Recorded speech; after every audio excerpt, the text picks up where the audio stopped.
era. Wide receiver coach Michelle Cherry. Defensive coordinator Paul Lewis. Assistant coach and special teams coach Frank Costin. And the offensive coordinator Eric Stout. Let's make some noise for your 2018 Richmond Roughriders.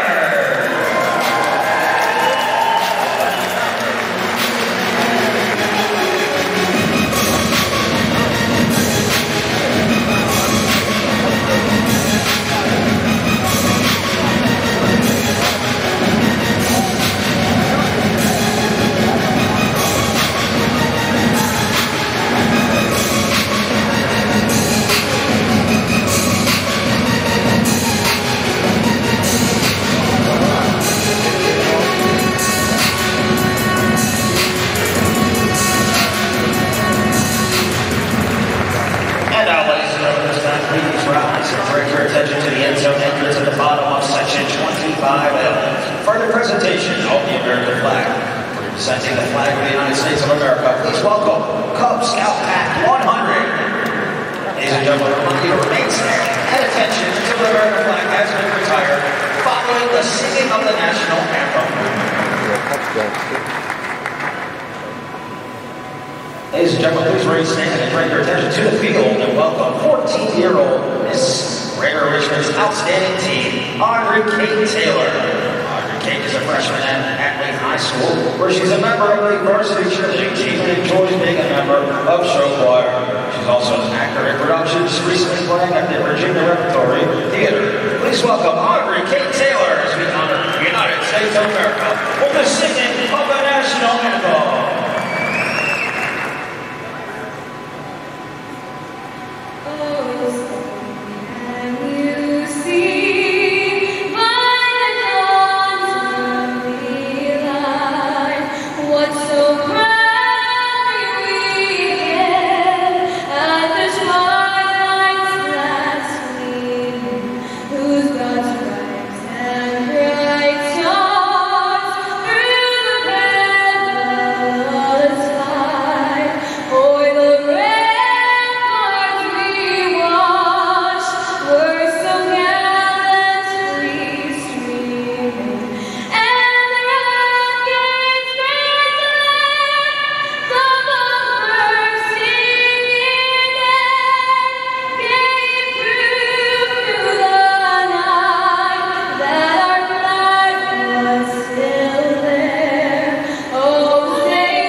Yeah, we're good.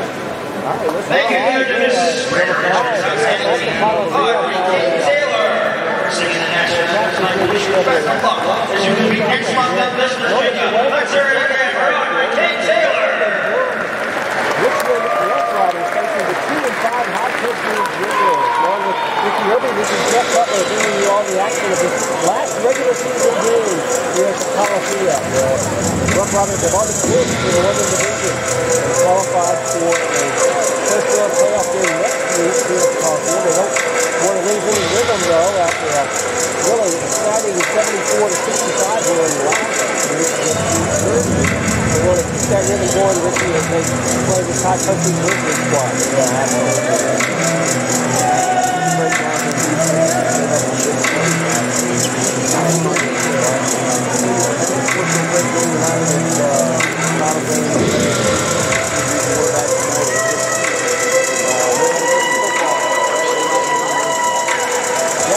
with quarterback, but that's the problem with those when we saw that Arvell Nelson was not listed in the lineup. He played most of the season. And referees will join us at center field for the coin toss. Yeah, down in Robert quarterback. Joining the team captains tonight, please give a warm welcome to Richmond Roughriders super band and tonight's honorary captain, Matt Ledee. 20 years from now, man, it's like champion and long supporters of indoor football here at the Richmond Coliseum in honor of fan appreciation night. The Richmond Roughriders would like to thank them for their continued support, maintaining our season ticket holder sponsors, and that also runs the Richmond Roughriders indoor football fans, Facebook page. Let's hear it for tonight's honorary captain, Matt Ledee. That will be a great asset for Robert Cook as he has an opportunity to throw to people like Lamar Jones and Steve Carter and Randy Gallen. Tonight we have a very special guest participating in the ceremony of Cool's office. The Richmond Roughriders are proud to welcome the immediate and current mayor of Richmond, Virginia, Mayor LeVar Stoney. Mayor Stoney is the youngest mayor ever elected to serve this great city and a proud JMU graduate. Since some people of Richmond elected Mayor Stoney, Richmond's been named the #2 top place for millennials. Are moving by Time Magazine in a top 25 place to live by U.S. News and World Report. Richmond Times special named Mayor Stoney as the 2016 Person of the Year in June 2017. It was named a Politico for Rising Star. Fans, please welcome Mayor LeVar Stoney. Your research shows that he was the offensive player of the year in 2016 football.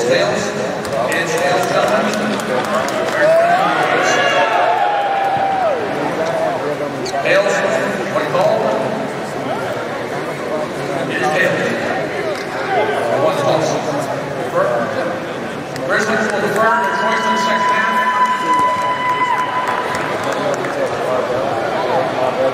Richmond will receive the derby.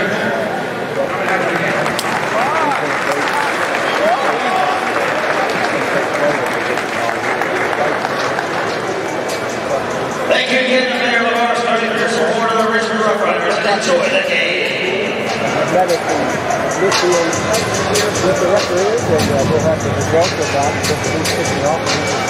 These two teams opened the year, down in the hot country Grizzlies home ground, and Richmond taking over the win 34-19. Hey, man, so you can't get the game started tonight without the game football. Every tonight's game football. We're all 4-1 tattoo. Please welcome sponsors and season ticket holders that just about the funnest group of fans sitting in arena section 2.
off the wall, and he splits ahead across the 15.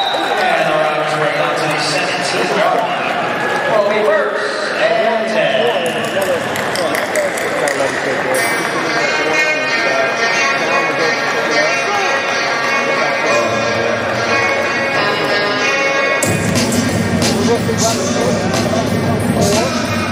Ball strikes the 15-yard line. First and 10 to the Riders.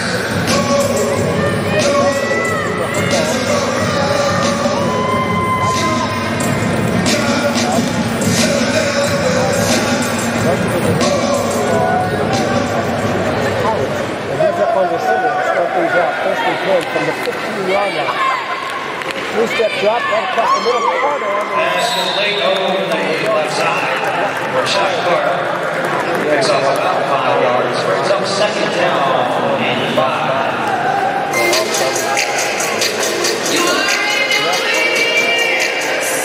Look out. Look at the addition. This is a 3 touchdown passes in the first game of the year. Followed up with 3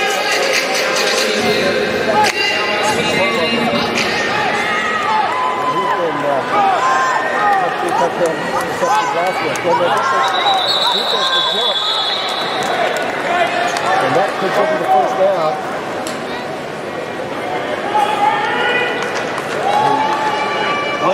And this only goes back to defense jump and they're not throwing. And with the penalty, that is a Rider first down.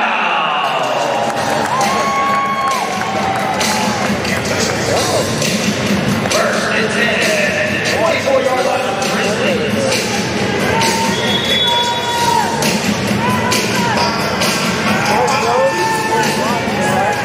Along with Carter and Gallen to receive it to the near side. Again up under center. Here's the quarterback. 5-step drop here. Firing it up to the right.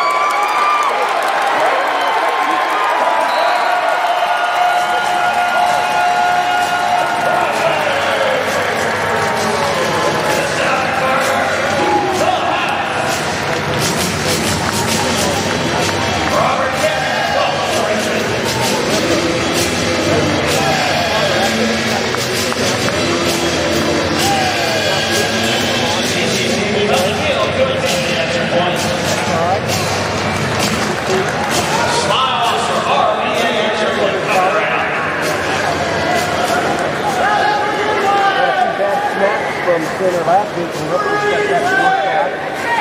Good snap here, good hold, and the kick is through. One is good. And with 12:36 remaining in the first quarter of play, Riders 7, Grizzlies 0.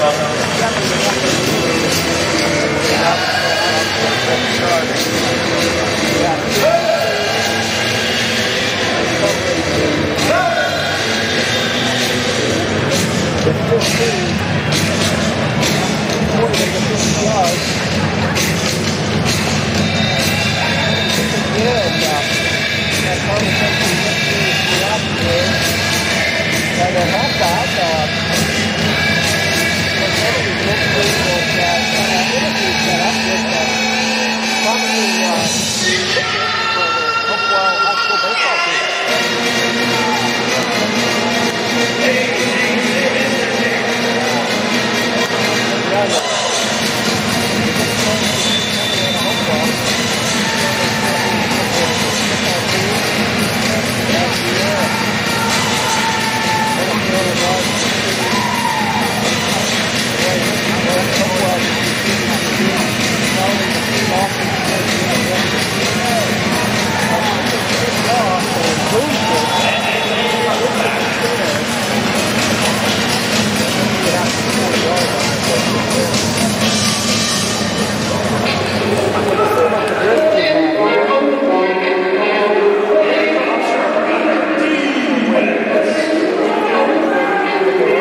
opportunity they have from 4 yards out.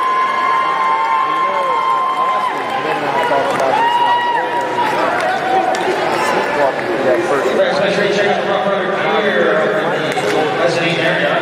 Today, make sure you stop by RichmondRoughriders.com for all sorts of new stuff, including replica jerseys.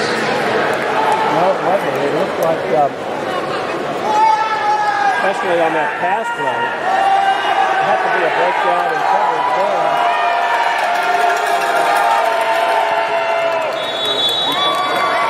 And the action point is good. 11-13 remaining in the first quarter here. So it's tied at 7. Hey, guys, make sure you check in on Facebook for 2 minutes. That's 7-7 game. 4 yards. Here's our problem, John. On the concourse, it's got a pizza.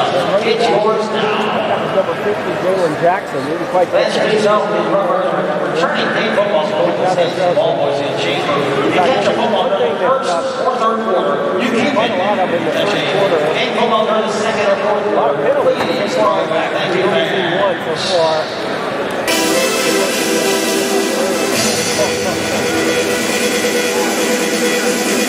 Also, welcome back to the coaching game from Luke Zimmerman. We actually have a one-day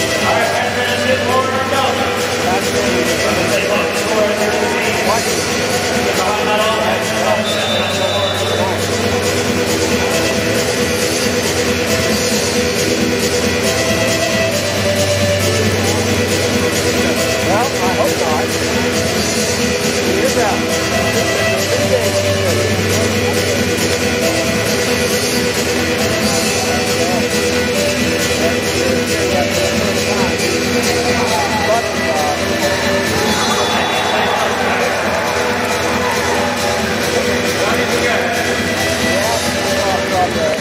Grizzlies, they're good to score. Finish that point. That's one of his players.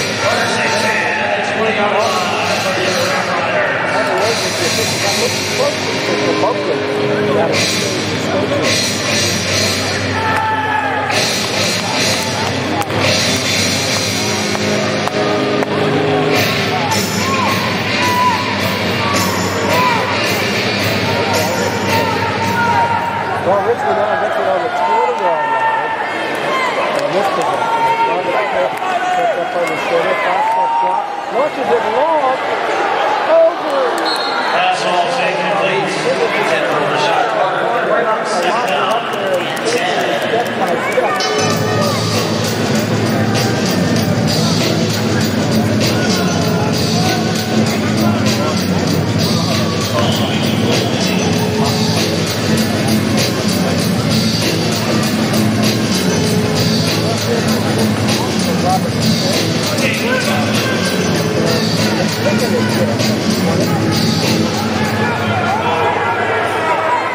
In motion, Gallen on the right side. Again, we have penalty flags as it looks like the Grizzlies penetrated that line of scrimmage a little early. Offside. Defense. Number 23. 5 yards.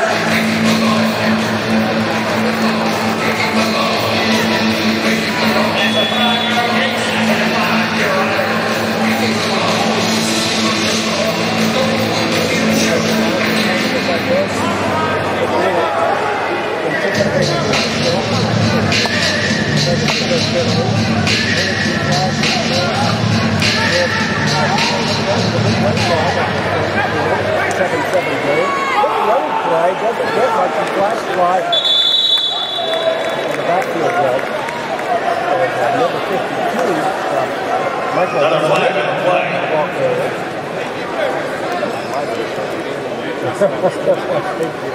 Illegal defense.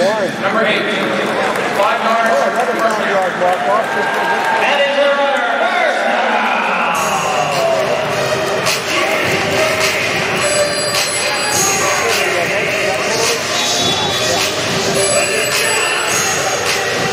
First down. First and 10. Grizzlies. 20-yard line.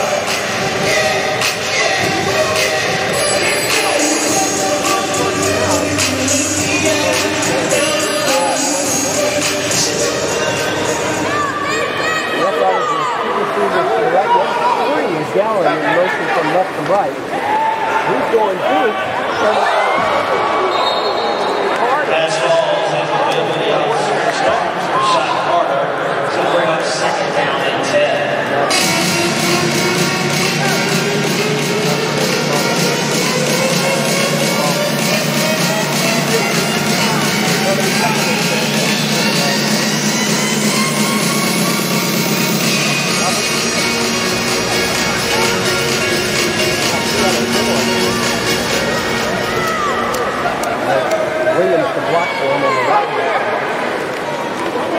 Quick looking to the right.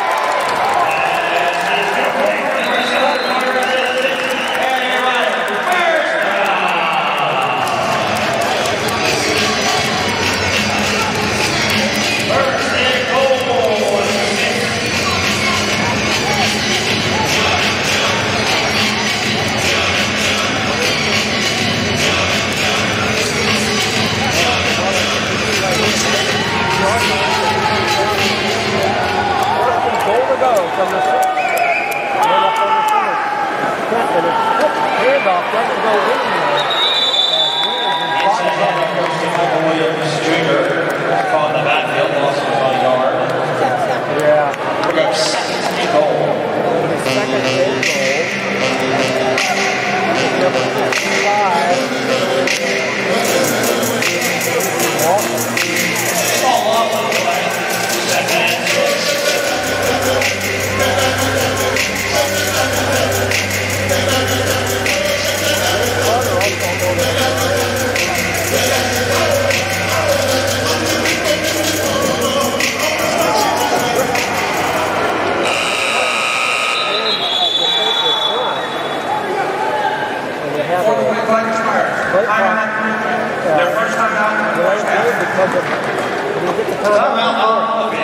Smiles are already in. They more than treat you. They care about the person.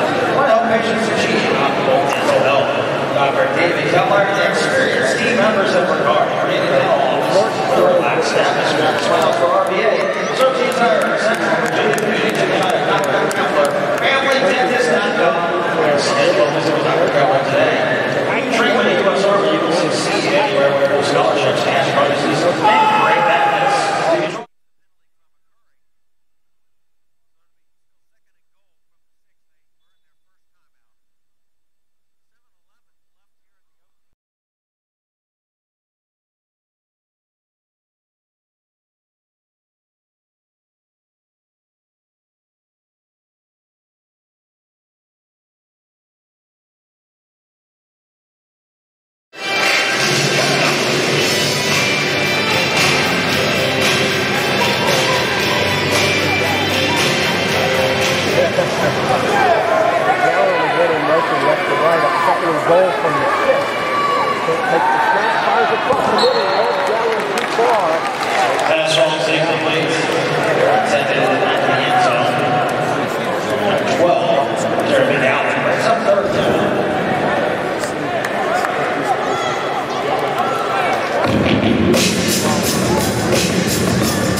prospect, pitches away.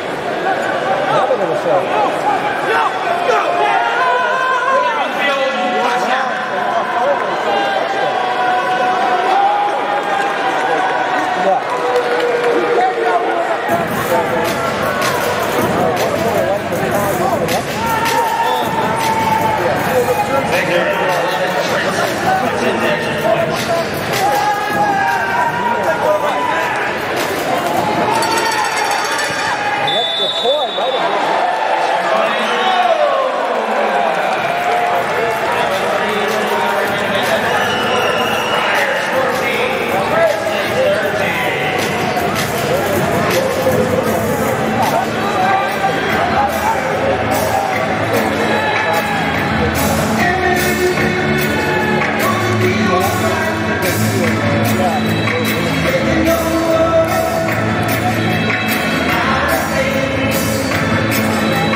It's 25.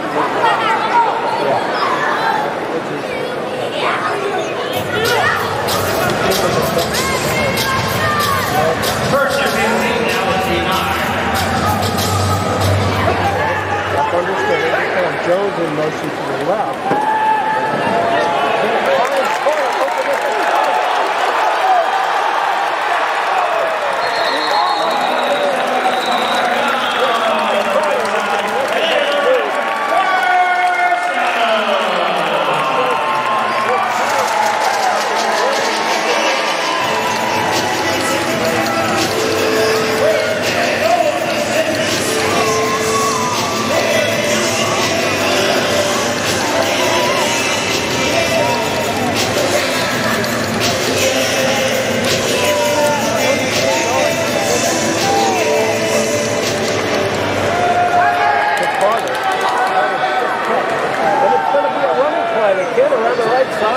We saw Nelson with two.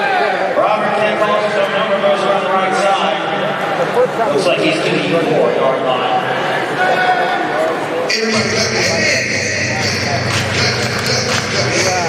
Second and goal.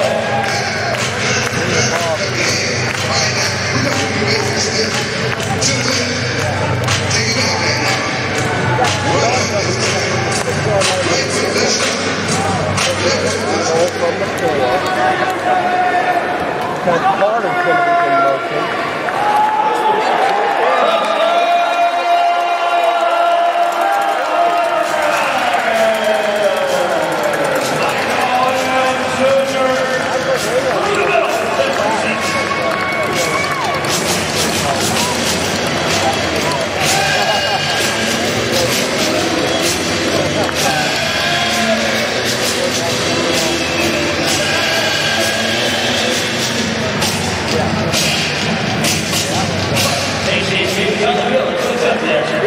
try to make it a 21 to 13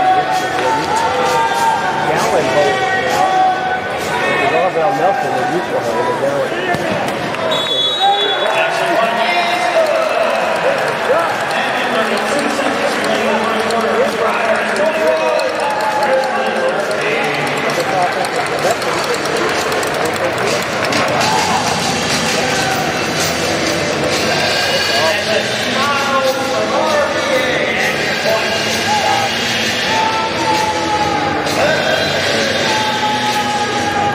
And looking at some of last week's games, and one of them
That's the end of the first quarter.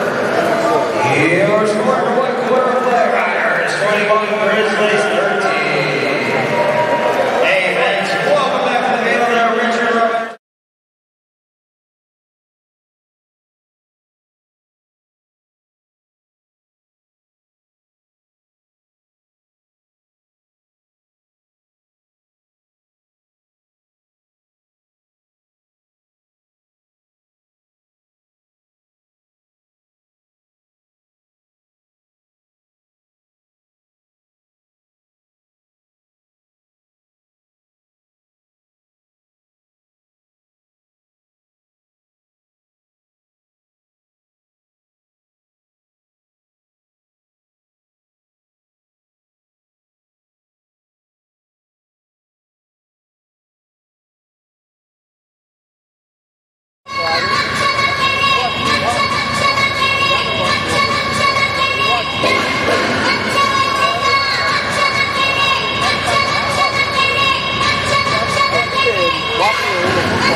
out by Restore. Ron Hill goes over the middle of the feet to about 5 yards. Bring up third down. Third and 5 for the Grizzlies.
Down for the Grizzlies. Shaking up player injury.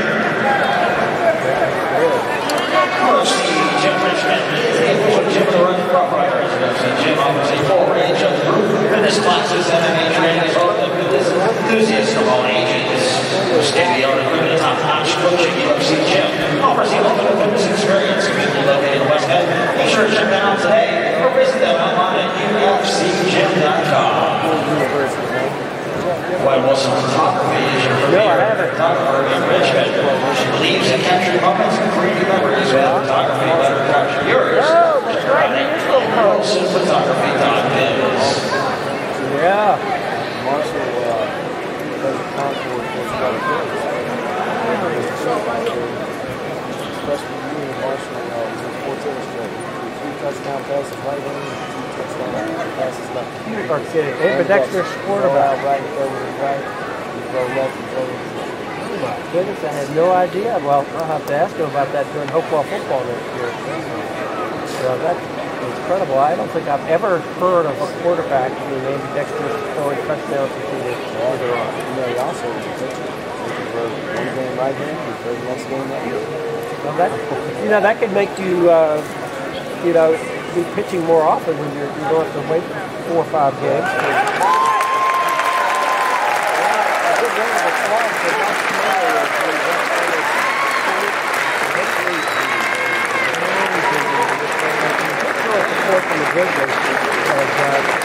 Let's hear it for Mike Carey.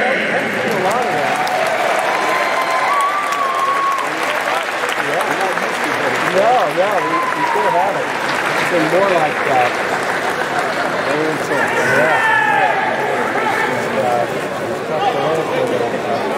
Roughriders. Even off the field. The injuries on this first down. First and 10 at 11-yard line for the Grizzlies.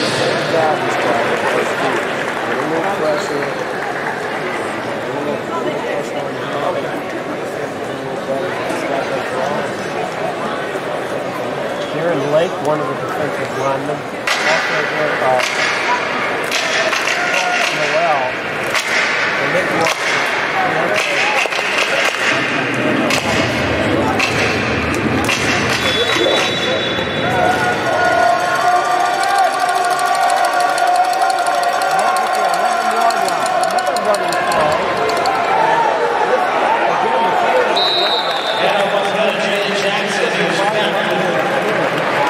good force up front. A number of Roughriders led by Darren Lake.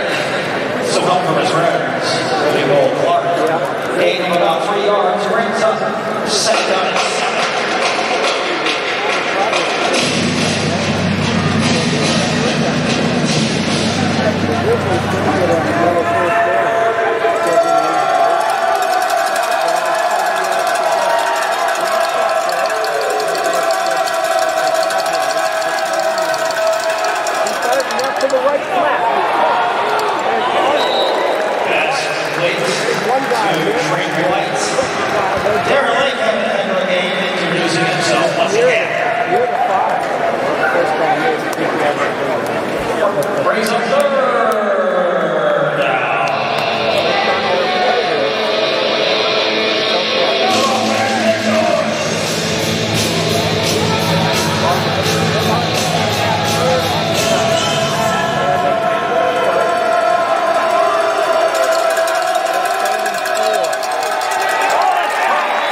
I would decline that penalty because it's on fourth down.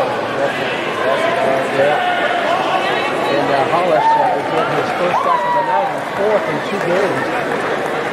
So, clearly, that was a penalty.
Second down.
far sideline on the right side.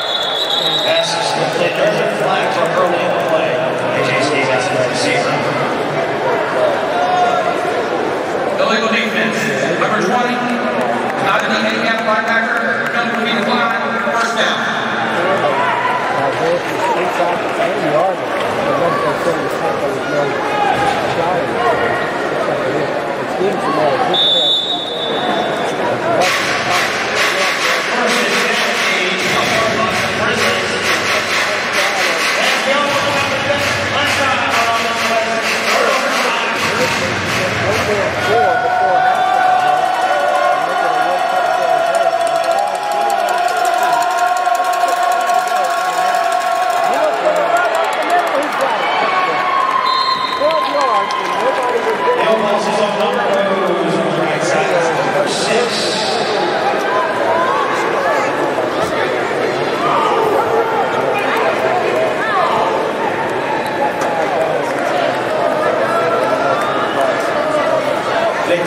catch. First and 15.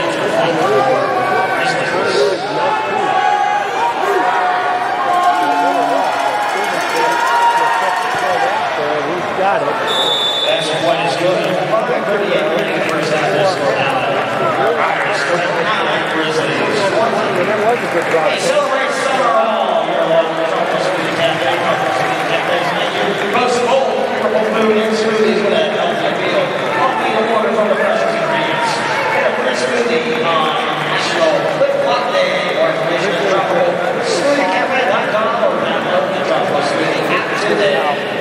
check out some of the best sports photography by format. Combined in the post, local, sporting events, concerts, and more. Catching all the action, check out formats photography on Facebook or Instagram today.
That is a rider. First down.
Offense, number 52. That's the 55.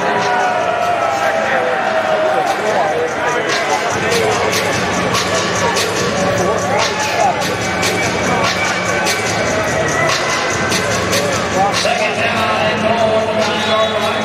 Penalty boards to the line. First springboard penalty.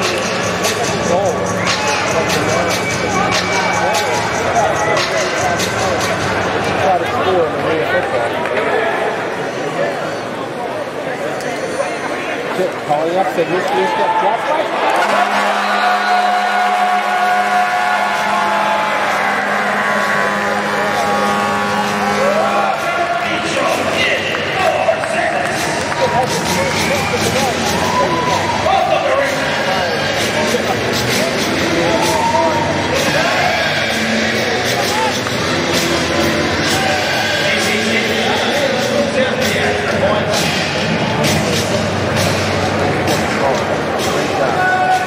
Next score 35. Stevenson trying to add 1 point to that total.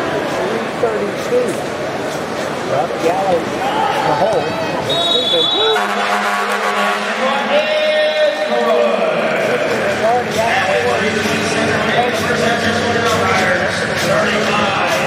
Grizzlies 20.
Stevenson Rehabilitation Team production and overall health and wellness.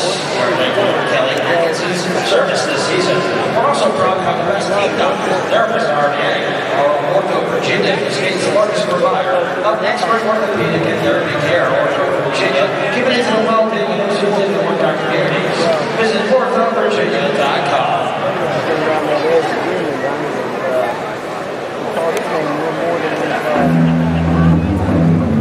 Fourth down and almost 4 to go. All right, fans, out of the timeout, make some noise. RDA, let me hear ya.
Life Photography RVA by 21 years captures special life moments.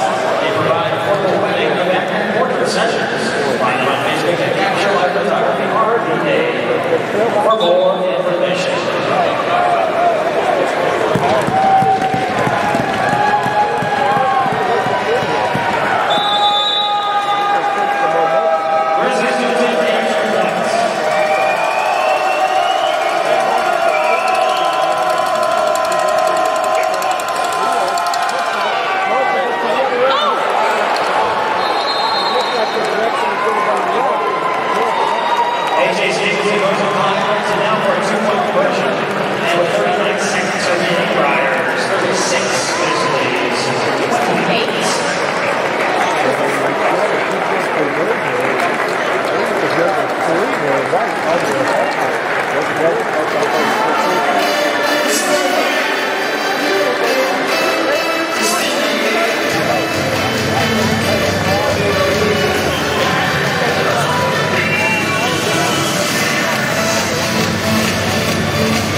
Back to pass.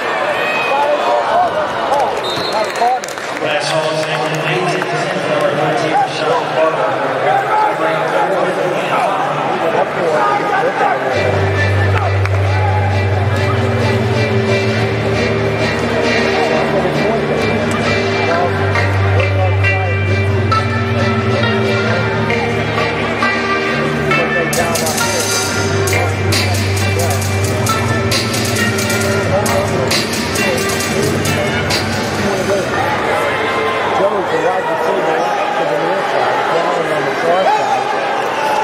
At the middle. Okay. Oh, the ball hit. And it's so hard to feel the three that the defender got his hand on the ball. Now, the 16 seconds. Pass is batted down, actually. Arm was hit. Kent's arm has his motion. Turns it over to Tim Ellis. We could have ourselves a 1-point game here by halftime. First and 10. 15 seconds remaining. All right, Francis, this is where we need you. Start making noise.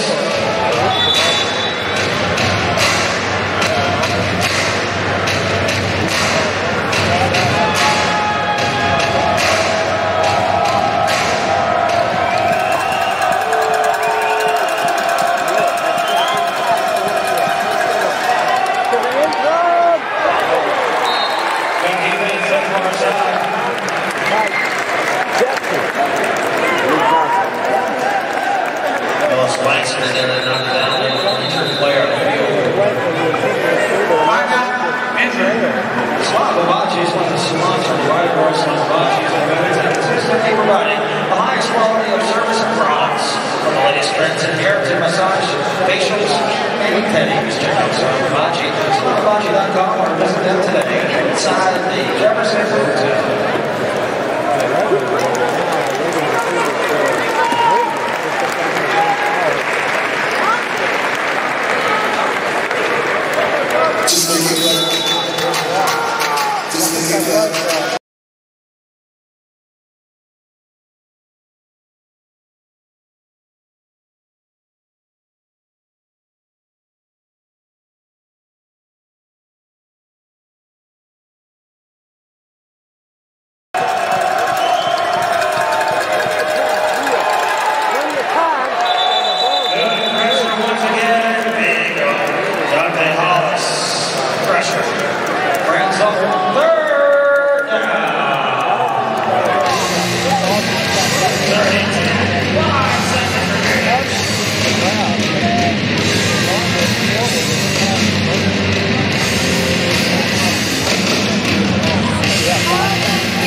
Richmond.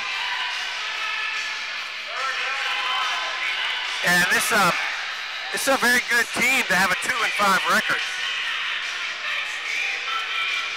They have a lot of talent out there on the, and they're going to go for a field goal. Yeah, I like the call right here. Yeah, 27 yards to be a 37-yard field goal attempt. And the kick is up, and the kick is wide right. Wide right. So Richmond holds You know, I like that call there. Being down by 8, you kick a field goal there, it puts you down 5. You come back, get the ball back second half, you have a chance to take the lead. Yeah. Okay, I'm going to get up and let you introduce our special guest here at half, who's on his way to the...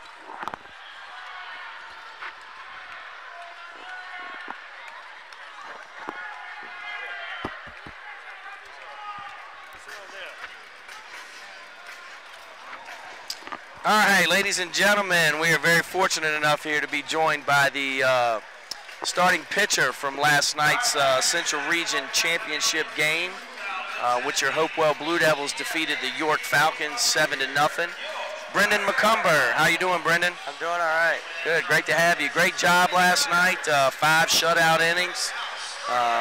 You know, great outing against Colonial Heights. I think you threw 5 shutout innings against them as well, and that was 2 games in the regionals. So, what do you think? How does it feel to be a regional champion? It feels great. It's a good first time for the Hopewell High School, and as a team, as a whole, we played really well, and we deserved it, and it feels great. Yeah, you guys are peaking at the right time, and you know, big shout out to Adam Capps, who's a great friend of mine, is the head baseball coach at Hopewell High School. Has done an outstanding job with you guys, and a big shout out to all the players. And you know, you guys are doing an outstanding job. The whole city's so proud of you guys, man. So let's talk a little bit about your season, Brendan. Tell us a little bit about it. Well, the beginning of the season started out a little rocky. At the beginning of the season, no one would have thought we would have came this far, but we've molded as a team, and here we are today. Yeah, you guys have played really well, and you know, like you said, y'all gelled together, y'all bought in, and got a little phrase going here in the playoffs. What's y'all's little phrase? We're all in. We're all in. You're not half in, you're all in, right? All in. And Brendan, as a sophomore playing on the varsity baseball team, what do you think's been the biggest adjustment you've had to make? The pitching. The pitching is a lot different from the JV level to the varsity level. Other than that, it's just baseball. It's just playing baseball, something you've done all your life, isn't it? Yes, sir. So, well, that's pretty awesome here. And anything you want to say? You want to give any shouts out to anybody? I want to give a shout out to my team. We wouldn't be able to do it without them. My 5 shutout innings. Yeah. Won't all about me. My team did a lot of work for that. Yeah, I heard they had a lot of good defensive plays behind you. Yes, got me out of a lot of jams. I put myself in some bad situations, and they got me out of it. Well, that's what teammates do, and that's what being a successful team is all about. You pick each other up when something goes bad, and that's awesome. I know it's a great feeling to be regional champs for the first time in the history of Hopewell baseball. So, and another thing, Hopewell High School was the only school in the entire state of Virginia to be regional champs in football, regional champs in basketball, regional champs in baseball. So there's a lot of positives going on in Hopewell right now. Yes, sir. A lot of athletes. Yep. Small school, a lot of athletes. Not only a lot of athletes, a lot of great student athletes. And, you know, of course, I know Brendan from teaching at Hopewell High School, and he's another honor roll student, great leader, and not only on his baseball team, but in our school. A lot of great things going on, a lot of great student athletes. So, I want to talk about what you got coming up with baseball. What's the schedule? So let everybody know out there. Tuesday, 6 o'clock, we got Spotsylvania at our home field. And then hopefully after we win that one, we'll play it Friday, 10 a.m. in Salem against the winner of another game. Yeah, so home game at 6 o'clock. Yes, sir. Tuesday night at Forest Glass Field in Hopewell. Yes, So we're looking for a packed house. For the first time ever, Hopewell will host a state quarterfinal playoff game. And like Brendan just said, if once they win that one, which we have all the confidence they're going to win that one, they'll be going down to Salem, Virginia to play on Friday morning. Is that what you said, Brendan? Yes, sir. 10 o'clock? 10 o'clock. Yeah, we're looking forward to it. So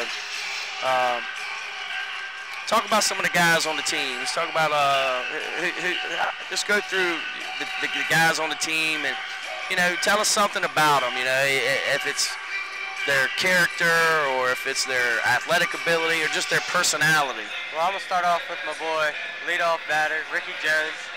He's an all-around athlete. He's fast as lightning. He'll make the plays that I won't expect anyone else to make. he's just a lifesaver. Yeah. And then you got.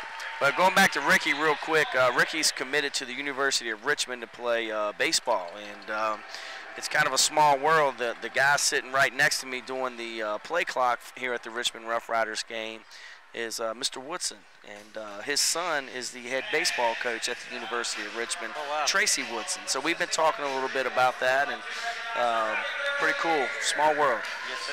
All right, who else you got? Got Trey, Dawson. Trey Burton? Yeah. What's Trey Burton bring to the table? He's another good pitcher for us. He's a really good shortstop. He's got a lot of range, and he puts the ball in play a lot. Yeah. He gets us on base a lot. He's probably one of y'all senior leaders. You think you guys look to him a lot for leadership? Yes, sir. Yeah. What about Dawson? Dawson Hott. His season started off a little rocky, but now he's molded, as we all have, into the team, and he's a really good third baseman. And here in the playoffs, he's thrown 6 shutout innings to close out both of our last 2 games. I'll tell you, he's gotten 2 saves, right? Yes, 2 sir. saves in the last couple. Actually, he might have got the win against Parkview because it was tied. He did get the win. Yeah, so Dawson's pitching his best baseball when it counts the most, and that's what you want. What about Ryan Johnson? What can you tell us something about Ryan Johnson? Ryan Johnson, not many people expect him to be a good 4-hole hitter. He started off, I think, in the 5-hole, and he has really stepped up. His bat is really hot right now, and yeah, he's a good left fielder. Tell me something about Brendan McCumber. Well, I pitched, and I've thrown quite a few innings. I don't know what it is. Yeah. It's over 50, I know that. Yes. 54, 55 innings, something like that.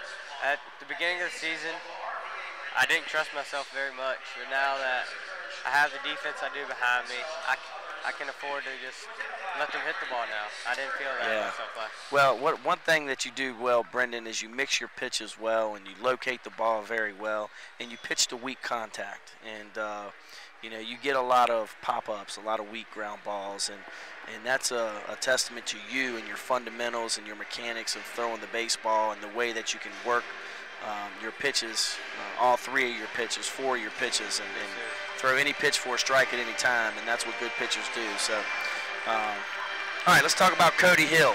What about Cody? Hill, he played football for us. Yeah.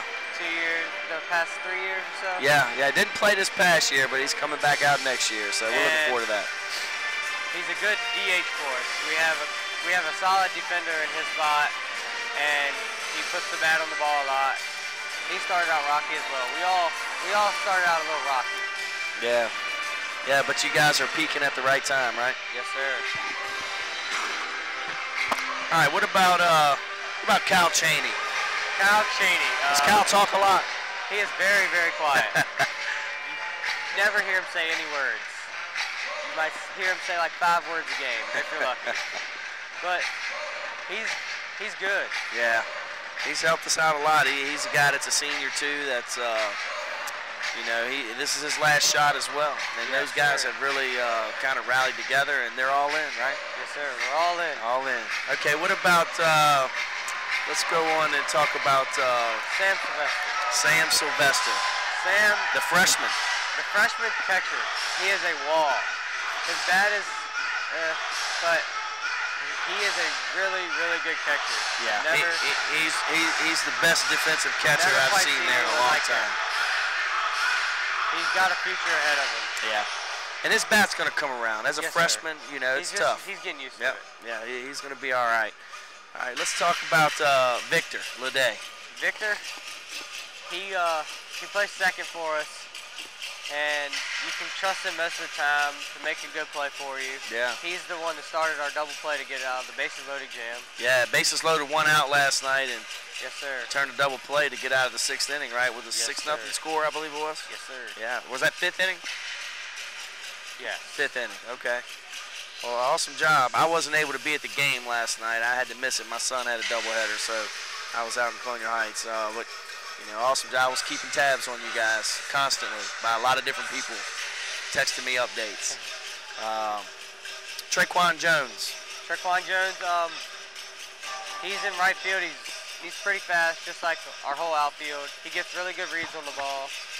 And solid defender out there. Yeah, great job.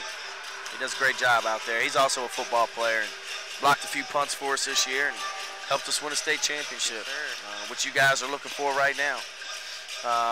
Julius Watson. Fast as lightning. Fastest guy on the team, no doubt. You think he's faster than Ricky? I do think he's faster than Ricky. I don't know about that. I'd like to see them two race. Yeah, it'd be a good one. It would. So he's the designated kind of pinch runner for y'all, right? Sir. And he bought into that role. And that's the thing that makes this team so special. They've all bought in, or all of you guys have bought into your roles. You know, you all have certain roles within the team, and you play those roles great. You know, Dawson's that relief pitcher. You're that starting pitcher. You know, Trey's that guy that can play shortstop, come in and pitch, does a lot for you. You know, so very impressive. Very impressive team you guys got going on. And anything else you want to add, Brendan, before we let you go? Well, we got 3 more games, and we don't plan on finishing up anytime soon. Yeah. We'll see Salem Saturday. Yeah, we're all behind you. Your whole city's behind you. We're looking forward to it, and feels pretty cool to have to be the buzz about the city right now, doesn't it? It does. Yeah. Being the first ones in the city, it's big for our city. It our is. School. Yep. And the future's still very bright. You know, you got Ricky Jones as a junior. You're a sophomore, and we got a freshman catcher. A couple other younger underclassmen guys coming up. So we're proud of you guys. We're rooting you on, and good luck Tuesday night. Thank you, sir. Thank you for having me. Yep. All right, ladies and gentlemen, that was Brendan McCumber, the winning pitcher from last night's Region 3A championship victory over York, 6-0. And really proud of those guys, and proud of our entire athletic department for this 2017-2018 school year.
record, seeking to close out their regular season with a win tonight over the pesky High Country Grizzlies. They are just hanging around, just down by 8, 36-28, and almost had a chance to cut it to 1 or even tie it with a 2-pointer. Well, you know, Jeff, when there was about 2 minutes ago, maybe 3 minutes ago, I talked about Richmond having to close the half off in a good manner, and we really weren't able to do that. Couldn't take advantage and get a score there, and let High Country get a score and get within 8, get a 2-point conversion to get them within 8. High Country elected not to try to kick the kickoff through the upright where they could have got it to within 7. They elected to kind of squib kick it to Gallon, but you know, a little nervous right now because High Country is going to get the ball to start the second half, and got to play a little defense.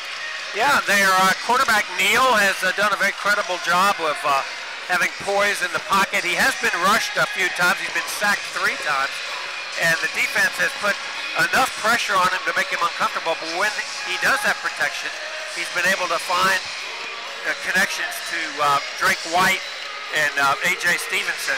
Yeah, those 2 receivers have been very good for High Country, and Tyler Clater's done a great job for Richmond as well, coming off the edge, and he's been a force on the outside. He has indeed. And the usual offensive wide receiver success stories, and Rashad Carter with 2 touchdown receptions. We also had Gallon with a good couple of receptions. Jones with a touchdown grab. Yeah. And a rushing touchdown from an unexpected source, number 52, Michael Williams, from 4 yards out. Yeah, a couple of good rushes there by both teams that half, and I think a couple rushing touchdowns, if I'm not mistaken. Have we seen a 2-point conversion? We've seen a field goal attempt on the closing play of the first half, which would have made it a 5-point game. You know, one of the things, Jeff, I think we need to do on offense, you know, we're scoring points. When we get the ball quick to those receivers in space and let them do some damage, they can make some plays. And we got to get those guys the ball quick and get it to them in space. Let them turn around and survey the defense, and you know, they're very hard to tackle in the open field. Yeah. So a couple of injuries to either team. Richmond will be without the services of Mike Carey in the second half. And half of the first half, he went out with a leg injury, and then it looks like that we don't know how long the injury for one of the High Country players, number 3, Drake White, went out with an injury. Yeah, I haven't seen Drake over here warming up. You know, I may just be missing him, but we'll definitely keep an eye. Oh, there he is over there. He looks like he's moving pretty good. I expect him to come back in the game. Yeah, he does seem to have shaken off the injuries. The big key is Arvell Nelson. Yeah. Arvell. Good news is Richmond has a bye next week, so they're off. That's right. And hopefully it's not serious enough where Arvell can't come back in the playoffs for us. Yeah. Arvell's had quite a successful season for Richmond, and his numbers have been quite impressive. And Kent's done a great job tonight. I will say that. He's done a really good job coming in here with a new group of receivers, a whole new football team, and not really knowing much about what we do here, and led us to 36 points in the first half. Yeah, that's been extremely impressive. And as you mentioned, this will be interesting to see how the defense can step up here. They'll be playing on defense to start the second half, and they've made a couple of good stops on the Grizzlies, and I'd like to see them dial up some more pressure. Yeah, I think you're right. In the course of a season, a lot of these teams have a big turnover in rosters, and both of these teams are no exceptions. Looking at the opening day roster for the Grizzlies and the Roughriders, have seen at least 5 or 6 changes on their rosters, and that's pretty much the the norm in arena football. Well, we're set now for the start of the second half. Stevens is set to kick off. He'll try to earn the Rough Riders a point right from the get-go by splitting the uprights at the other end. Yeah, He's done it once before in the first half. And that would start off Richmond in a great way here, pinning them at the 5-yard line too. The kick is up, and it's just going to be wide left. He had the distance. Stevens got a strong leg. He just tends to hook it left. And so that'll give the Grizzlies 1st and 10 on their own 20. This would be a big possession here, and if Richmond can get a stop and then a score and put a little separation in, or is High Country going to get a score and really bring this game possibly to a tie? So it is number 2, Daquan Neal, 6'2", 205-pound quarterback out of Elizabeth City State. He plays out of the shotgun. His 2 receivers on the near side, A.J. Stevenson and Jake Holmes. And White is back in there as the 3rd receiver. Stepping up in the pocket, Neal's going to run. He's across midfield. He's very close to a first down as he's tackled across the 20-yard line. Yeah, Neal's a very elusive runner right there, and he had a little room, nothing open downfield, decided to tuck it and run. Great decision by him, picks up a first down. So it's at the 19-yard line with the first down run. And the Grizzlies trying to get on the board on this opening drive of the second half. Defensive penalty is going to go against Richmond. Yeah, I think Hollis jumped the gun a little bit there.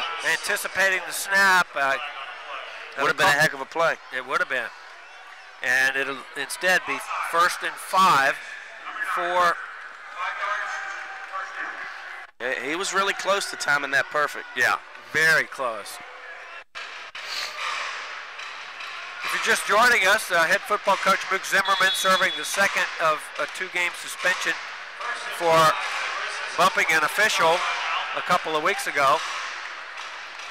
And Richmond is also without their offensive coordinator tonight. So a very talented team, both offensively and defensively. They're trying to bear down now on 1st and 5 from the 14-yard line, and again we're going to have a penalty. Yeah, they're offsides. As it could be again another Darren Lake. Richmond offside penalty. Darren Lake anticipating the snap, and just like that, the Grizzlies have a first down to the 9-yard line. If there's any advantage for Richmond, it does get harder inside the 10 to score. And the quarterback, Neal, has an empty backfield, and he's going to run to the left side, and he's going to be tackled after a short gain. Great pursuit right there by Richmond. It was terrific pursuit as Neal, a design run all the way. Got no gain on the play. It'll be 2nd and goal from the 9. Now Richmond's the defensive line again. It's Tyler Clater along with Keontae Hollis and Darren Lake up front. They're trying to put pressure on Neal at quarterback. Now 50's back here deeper now. Every time Jalen Jackson lines up deep, they hand it to him. Neal this time looking to the end zone, off the fingertips. It would have been a touchdown. The pass was there. Stevenson had it trickle off his fingers. Yeah, great pass right there. Yeah. He put that in the only spot where his receiver could catch the ball, and Stevenson just couldn't come down with the football. So it's going to be 3rd down and goal to go. Richmond trying to dig down deep to make a defensive stand here in the opening drive of the second half. They lead 36-28. You got Jalen Jackson's deep again right here. Jelon Jackson, Jalen. Neal, high snap, he pulls it down, steps up in the pocket, fires across the middle. Almost intercepted by Ellis Langer. Excuse me. Yeah, that would have been a great one. He made a great break on the ball right there. It would have been Richmond's 2nd pick of the night, and just couldn't hit it. Ball was just fired in there. And it's going to be a big 4th down play. Yeah, I thought Neal could have pulled that down and run for it and got it close down there to the end zone. They're going to kick a field goal here.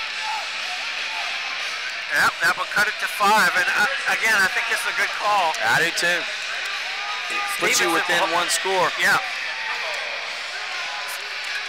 Stevenson, the wide receiver, kneels at the 16-yard line to hold as the kicker limits. Bad snap. He's going to have to pass it out to Stevenson on the right. He's going to try to get ahead of steam. It's going to be picked up by Langston on the fumble. And back the other way. Again. And Langston had it taken away from him. And you know what? High Country's going to get the football. How so? Because that was a change of possession. So Richmond had possession of the ball, and then they tried to lateral and lost possession of the ball. So High Country's going to get 1st and 10 here on the 25-yard line. So, my goodness, what a break for High Country. Interesting rule. Yep.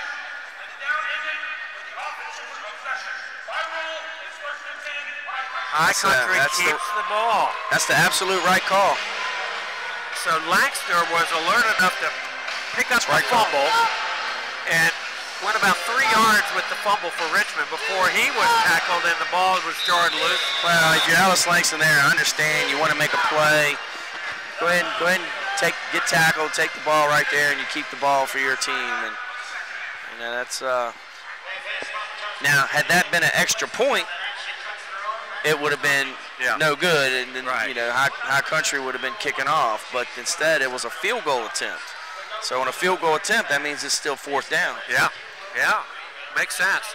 And a timeout's going to be taken here, I think, by Richmond because, man, that defense had been on the field for a long set of drives. They thought they had stopped the drive, and now they got to emotionally get back into it here and play defense again. The ball will be at midfield at the 25-yard line. 10:49 to go, 3rd period. Richmond maintains the halftime lead of 36-28 as the field goal attempt by the High Country Grizzlies is no good. The high snap from center, he didn't even get the ball off, and the kicker ended up firing a pass out to the right flat to Stevenson, the holder, and he was wrapped up as he tried to advance forward, and the ball was fumbled. Langston picked it up for Richmond, who fumbled it back to the Grizzlies. So it'll be a fresh set of downs for High Country right at midfield. 1st and 10. Neal looking left, steps up in the pocket, launches it to the end zone. It's caught for the touchdown, and just like that, the Grizzlies are within 1 point. Yeah, that was a big-time catch right there. Big-time throw. You had Jeremy Gallen on defense at that time. So the touchdown is a 25-yarder, and an extra point. An extra point for the Grizzlies will cut it to 1, as Stevenson has to go out of the game for some reason, and he's having some words with the fans. Well, Richmond going through the injury bug. Alice Langston was out that play, and you know, with Mike Carey going down earlier, very limited on defensive back position. We had Jeremy Gallen in there playing defense, playing corner right now. All right, 2-point conversion would tie this game. So they're going for 2. Neal, quick toss out to the left side, tried to reverse his direction, and it's no good. The 2-point conversion fails as Jackson goes down at the 5-yard line. The thing is, Jeff, they must not be confident in their field goal game or their extra point game, their kicking game, whatever. Or the snap, maybe. Yeah, that's the only thing I can think of because I don't know any other reason why. Yeah, the kicker seems basically good on his extra points, and the snap on the field goal attempt was high. And you know, maybe they're chasing that 2 points, trying to tie the game right there. I wouldn't have chased them. There's too much game left. Well, the change in possession where High Country gets the ball at midfield as opposed to the 9-yard line, they have much more room to work with. And the first play from scrimmage, really well-thrown ball for a touchdown. And the Grizzlies pull within 2 with 9:56 to go, 3rd period. 36-34, Richmond on top. trying to finish off their regular season with a 10-1 overall record. The only blip on the season, a loss down in Georgia to the Georgia Doom. They're in a dogfight here tonight.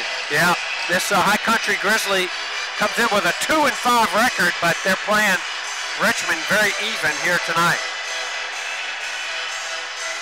And so Victor Leventret kicks off. This is going to maybe be returnable. No, it's just beyond Gallen over the wall. And touchback to the 20. And first time quarterback for Richmond, Robert Kent, on in relief of the injured Arvell Nelson, who is wearing a boot tonight and unavailable for the game, and Kent's done a pretty credible job. Yeah, this is a big drive for the Richmond offense right here. Get some momentum back. It's at the 20. Kent has all his plays up under center. Three-step drop. Ball's batted down, and getting his hands in Ethan Farmer knocks it down on the defensive line, and an injury to one of the Richmond players. Yeah, a questionable hit right there. And we had seen that before, hadn't we, with Carter getting leveled on the play that brought we got an injury timeout taken by Richmond. Carter wants to stay in the game. That was the play that brought Coach Zimmerman off the bench. Yeah, Carter's going to go out here. It's like Damari Jones coming in for him. Carter really got his bell rung. I didn't actually see what kind of... The ball was batted at the line of scrimmage and went down, so Carter just kind of relaxed and took a shot in the back. Okay. From Nortavius Otis. 2nd and 10 from the 20. Kent back to pass, looking, firing out to the right, caught! What a catch by Meacham! It's going to be about a 7-yard gain, and Meacham skied for that one and brought it down. Nice thrown ball where no one else could reach it but Meacham. That's a tough spot right there. I thought he got about 2 yards further. I think so too. That should be a couple yards further down. He was at least at the 22. Official missed that. So instead of a 7-yard gain, they're making it a 5-yard gain. I think the replays would show that Meacham made 2 extra yards. And then we have a penalty, though, which might get the first down anyway. That's going to get it. A defensive encroachment on the Grizzlies. And so that should be very close to giving them an automatic first down. I think that's going to give it to them.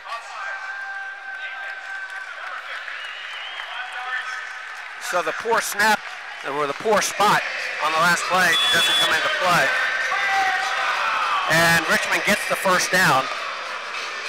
The ball's on the 19-yard line of the Grizzlies. Richmond holding on to a 2-point lead, 36-34, with 8:06 to go, third period.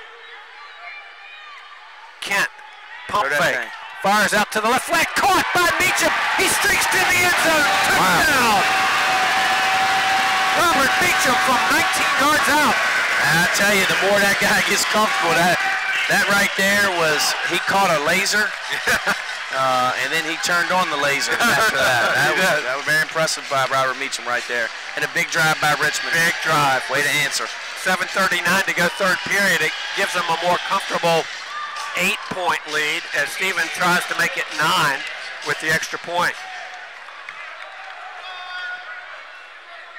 Stevens has been perfect on the night with his extra points. Snap is good, the hold is good, the kick is good. And with 7:14 to go, Richmond moves out to an 8-point lead. 42-34. Actually, a 9-point lead. It's a 9-point lead. 43-34. That's what I mean, Jeff, what I was talking to you earlier about chasing points. You know, when you chase those points and you don't get them, now that lead, if you're matching touchdown for touchdown, now it's a 9-point game as opposed to back again to an 8-point game. That's right. It's too early to chase those 2 points.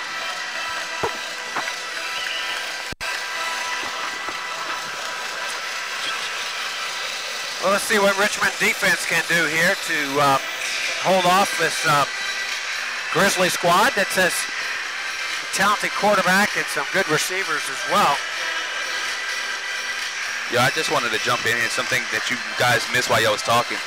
When after the change of possession, no one noticed Coach Zimmerman came out of the box, came all the way down and yelled at Latimer, the guy that threw the ball back. Oh, wow.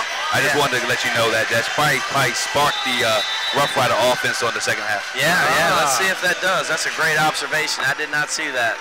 Yeah, I didn't either. Head coach Moog Zimmerman up in the box after being suspended for 2 games for being ejected. Very interesting. Stevens kicks off.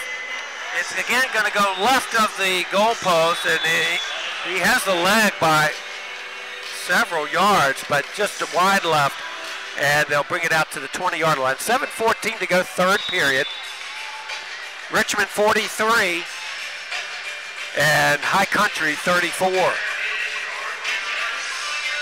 Malik Johnston, Ellis Langster, Keontae Hollis, Aaron Lake. Good to see Langster back in the game. You know, he came out for the last play when they had Jeremy Gallen in for him. So glad to see him back out there. Reese Thorne at one defensive back. We see Daniel Barnes in their middle linebacker. Neal back to pass, looking towards the end zone. Incomplete. They might see a flag here. I like that. He was making a play on the ball right there. I thought that he grabbed him. You think so? Yeah. Yeah, but he's down after that. Let's see. Getting up is Langster, but he's injured. He's going off the field. Langster made a play on the ball and broke it up, really. Yeah, and you know, the Grizzlies have run that same concept quite a few times tonight, hitting different receivers each time. So Langster has to head out with an injury. Hopefully it's not serious. See who the replacement's going to be now. Reese Thorne will play free safety in place of... Yeah, and you got Gallen over there. Gallen's over in the corner. Second and 10. Tough matchup with him. From the 20, Neal back to throw. Across the middle. Intercepted. What a great play on the ball by Reese Thorne. Thorne streaks the other way, and he's going to be tackled near the 10-yard line. But what a pick by Thorne. That's his second of the night. Great job, Reese. Big time play right there. Oh, man, was that ever? He just went right over top of the would-be receiver and picked that off.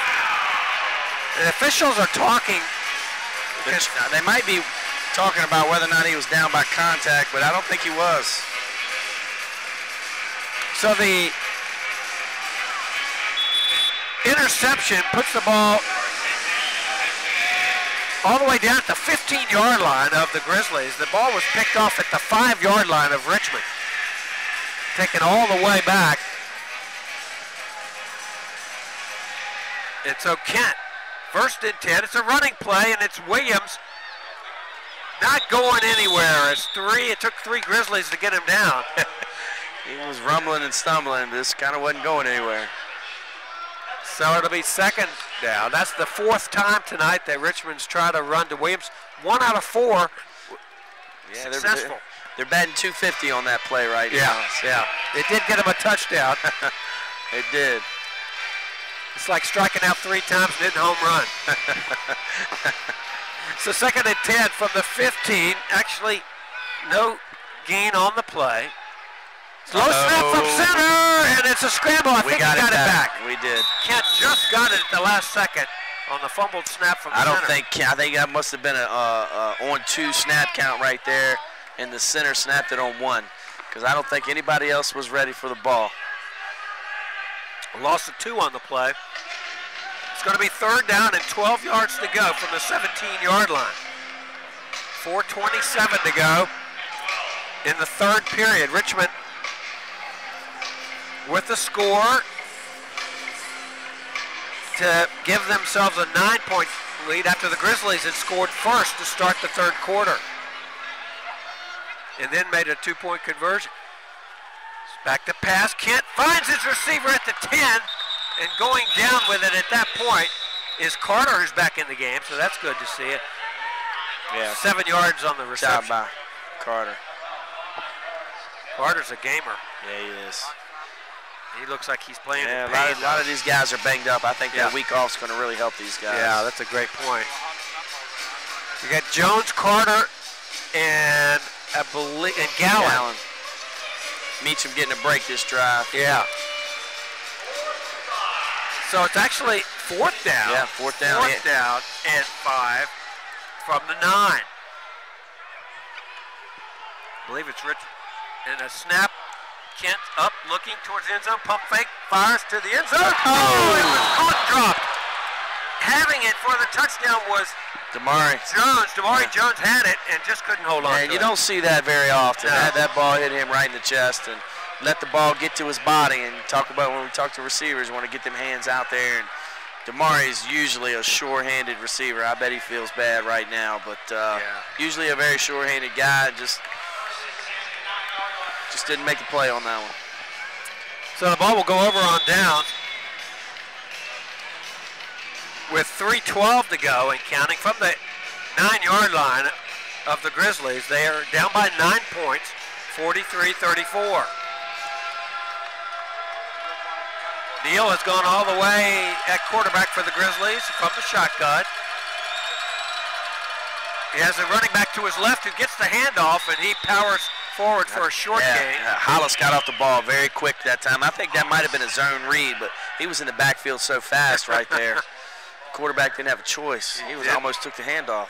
Jackson, the ball carrier, got a 2-yard gain on the play, 2nd and 8. And Hollis with a quick tackle. 2.5 minutes to go, 3rd period.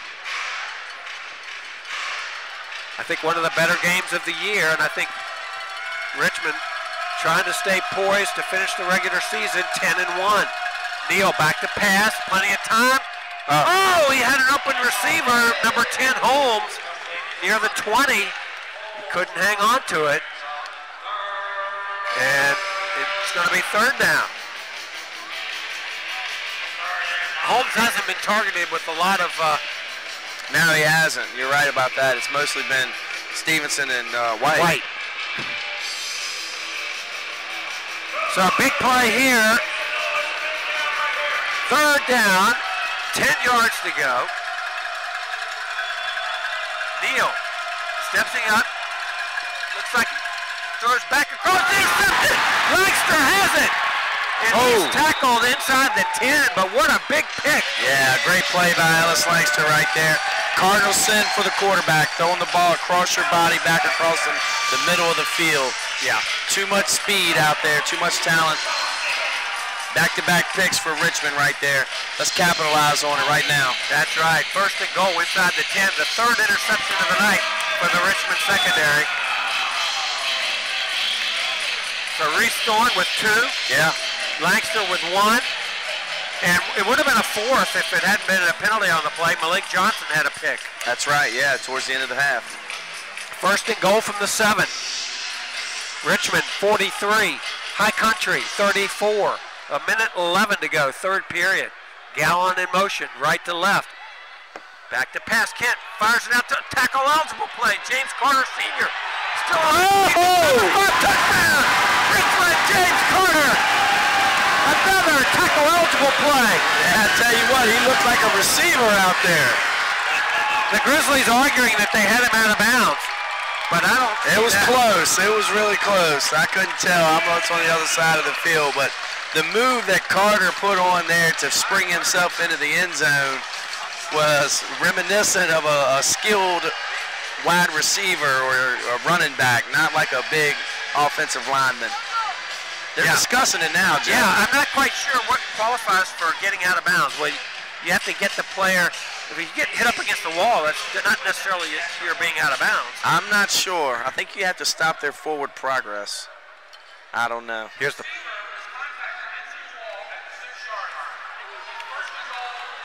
Oh, so they took it away from him. Took it away. So the Grizzly defenders had a point on the play. Still a heck of a play by Carter. Yeah. So one official overrules the other official. Had a little more distance on it. I'd like to see something quick to Gallen here. Uh-huh. You know, maybe a little bubble screen, something. Getting the ball in space. second and goal from the 6. Gallon's had kind of a quiet night. He has. He's going to be the motion receiver. Got Meacham in here now, at the bottom of the screen. At the bottom of the field. And Rashad Carter is the third. One official late. What's going on? They haven't blown the ball ready for play yet. Fisher was a little late getting back on the field. Now we're ready. From the 6, second and goal. Back to pass. Kent fires it to Carter. And did he get in? We'll wait for the signal from the referee. Don't think he made it. Very close to the goal line. Down the left sideline. It's going to be third and goal. Let's see where the spot is. Yeah, it's hard for us to see with that angle. We're kind of blocked off here by the crowd down there. Very close to the goal line, like about the half-yard line, maybe the 1-yard line. Third and goal. Carter made the reception. Yeah, it's going to be fourth quarter. Oh, the third quarter comes to an end. One touchdown from either team in that quarter. After a much more offense-laden first half, the defensive units crank up for both teams. And we go into the fourth quarter with Richmond holding on to a 9-point lead, 43-34. What would you say would be the keys of this fourth quarter coming up? Keep attacking on defense. Keep attacking like you're doing, and got to punch this one in here. Was it fourth and goal? Got to punch this one in and get a 2-score lead. Actually, we got a 9-point lead, but you know, in arena football, it's possible to score 9 points in one possession if you get the 2-point conversion and then you kick off through the upright. So I think it's good that Richmond's being tested tonight. Having a lot of blowout wins. You got to learn how to play in the fourth quarter. You got to learn how to close games out, and we'll see if they can do it this quarter. I got faith in them. I think they can do it. Yeah, it's a really good point about playing a game that's tested instead of just having blowout after blowout. They're getting ready for playoff football here. Yep. In the last 2 weeks, they've had some real quality opponents. They have. 74-65 last week against the New Jersey Flight, the team that they played twice this year. The first game, it was 56-50. Richmond scoring the winning touchdown in the last couple of seconds up in New Jersey. And then think you might see Williams here on a quick one up the middle. See how those big offensive linemen can get us a little push. Yeah. Now that nose guard for the Grizzlies looks like he's about 6'9". Yeah, he's a big guy. Right, it is a fourth down from the 1-yard line as we begin this fourth quarter. Richmond with a 9-point lead wants to make it 15. And they have once before from the 4-yard line fooled the defense with a running play. I think if you give it to Williams, he can stumble over the goal line. And you can push him from behind. That's right. So that Williams a big guy, and Grant's got some size on him at the quarterback. He could be pushing him. Let's see what the Rough Riders dial up here as we're about to start the fourth quarter. Crowd's seen a good game here tonight at the Coliseum. Here we go, fourth and goal from the 1. Now, interesting that in the shotgun, now he's going to step out under center. I think he might sneak it. And he is sneaking. He's pushed in from Williams. There you go. Williams pushing Grant. I like that call. Yeah, that's a good call. Robert Kent pushed in by Williams, the big fullback. You know, and Robert Kent, the crafty veteran, the guy that's been doing this a long time, kind of duked him a little bit like he was going to be in the shotgun. And the last second, he got up there under center. Yeah, interesting. Never had done that until that last play. That's a good point. So on the first play of the fourth quarter, Richmond's lead now 15 points, and Stevens, with the extra point, can make it 16. The kick is up and good. Yeah, that's perfect. So Richmond breathing a little bit easier with a 50-34 lead on the opening play of the fourth quarter. But you don't want to count these Grizzlies out. No, not at all. We got to keep playing defense how we've been the last 2 drives. Pressuring up front with the defensive line and playing exceptional ball hawking in the back end of the secondary. You know, we mentioned this earlier, but I have been impressed with the sportsmanship of the Grizzlies. They have been, you know, they're hard, you know, they're giving it 110%, but that injury to Mike Carey and all the players were sitting down on a knee in front of Carey, you know, wishing him best. Yeah, I like to see that too. Yeah. I'm from the old school. I think that's a part of the game that's missing nowadays. It's not been a lot of taunting and defensive. I can't recall one personal foul, unsportsmanlike penalty tonight. Yeah, which is quite a good game.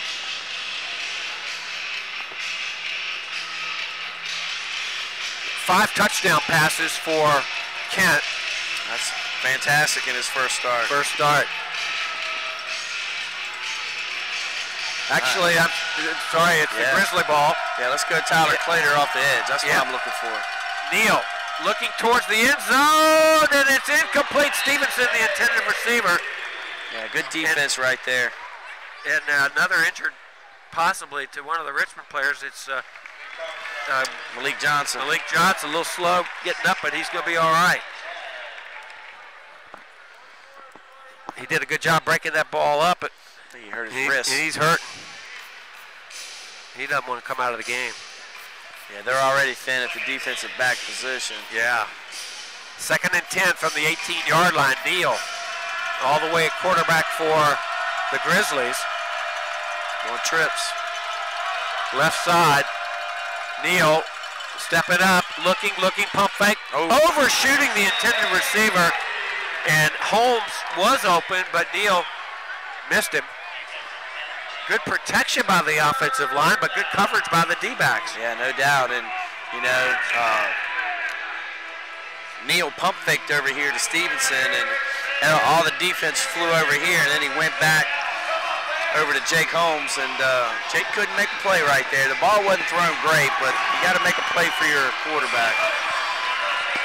Big 3rd down play from the 18-yard line. Neal has a blocker to his right. 2 receivers on the far side. Make that 3 as they have in motion their 3rd receiver heading to the right. Neal flushed out of the pocket to the left, fires to the end zone the other way, tipped away, incomplete. Almost caught after the ball was tipped by the D-back. Yeah, well, almost intercepted and almost caught, all in the same play. That's that same concept. They keep running that. I like that. That's they've had some success doing that. Trevin Badger, the intended receiver, almost caught it on the reflection. A penalty against the Grizzlies will be declined. Yeah, it's illegal motion. They had 2 guys in motion.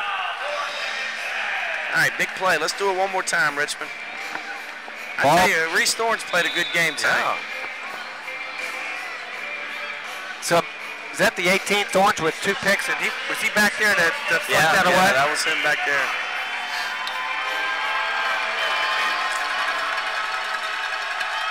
Thorne, the D-back on the far side, on this big play for the Grizzlies from the 18-yard line. Passes, bounced up into the air and caught. And they're going to be down at the 5-yard line. The ball was deflected in the air. Yeah, that was a great job. Great job by Daniel Barnes to get his hands on the ball. Just an unlucky bounce. Ball went straight up in the air, and Malik Johnson not able to close fast enough. And Trevin Badger made the reception, number 5 for the Grizzlies, and gets the 1st down to the 6-yard line. 1st and goal. Grizzlies still alive here with 11:04 to go in the game. Neal back to pass across the middle, incomplete. Receiver looking for a flag is White, but nothing doing there, and it's going to be 2nd and goal from the 6. 50-34 Richmond with 10:57 to go in the ball game. Yeah, legal motion right there. Yep, flag down. And its 5-yard mark off would bring them back to the 11. And that actually might help out the Grizzlies. Yeah, that actually, I think, does. Gives them more room for the receivers to maneuver. Yeah. White is split wide to the far side. I might have declined that penalty. Yeah. Taking it down. Stevenson in the slot. Neal back to pass, and there's Stevenson with that extra movement. Yeah, there was a lot of confusion right there, I think, in the secondary for Richmond. Nobody was in that curl zone right there. You know, but I think your point is a good one there to decline that penalty in arena football. Yeah, take the down. Let Take the them down. stay at the 6. Yeah, gave him more maneuverability, and Stevenson was wide open in the end zone. Yeah, they're going to go for 2 again. Yeah, 11-yard touchdown pass to Stevenson with 10:20 to go. And right here, you know, fourth quarter, now it's time you might want to go for 2, try to get it an 8-point game. And that's what they're doing here. It's 50-40 Richmond. Neal looking to the end zone. It's going to run. And he's moving and gets in. Man, he's tough. He is tough a runner. slippery runner. And he made a couple of guys miss. And we have ourselves an 8-point game again. 50-42 on their second 2-point conversion. Very similar to last week. You got to keep scoring. It's like who will score last on the last. We can keep this 1 touchdown lead and then push it to 2. Let them get back to 1. Keep pushing it to 2. That's what we did last week. And if we can do that here again tonight for the last 10 minutes of the game, we'll be fine. Well, Robert Kent has a talented group of receivers to shoot for. You got Gallen, Carter, Jones, and you've got Robert Meacham, their newest addition. He's looked very good in there. He's caught a touchdown pass, one of the 5 thrown by Robert Kent tonight. And let's see what happens here. If kind of feel that Gallen has a kickoff return in him tonight. He's been close. He's been close. Kicker hasn't got quite the leg that Stevenson does to get it out of the end zone, so Gallen has been returning most of the kicks. But he hasn't been able to get it across the 20 on in. See if he can do it here. Plenty of time left in this game. 9:57 to play. Leventrett set to kick off. And it's wide to the left. It's going to go out of bounds through the end zone. Unreturnable for Gallen. And then the ball will be at the 20. So Richmond trying to keep that offense moving in rhythm and trying to avoid injuries. Had a couple of stingers tonight. Have lost Mike Carey for the evening.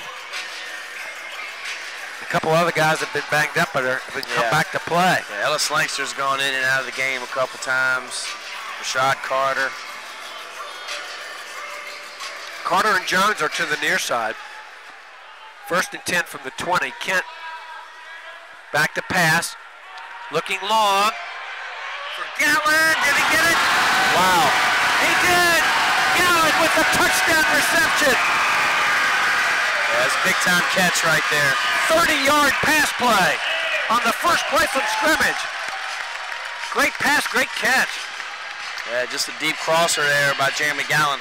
I think originally Kent wanted to go underneath to Carter, and he was covered, and just checked it over top and threw it to an open space and let his receiver go make a play on the football.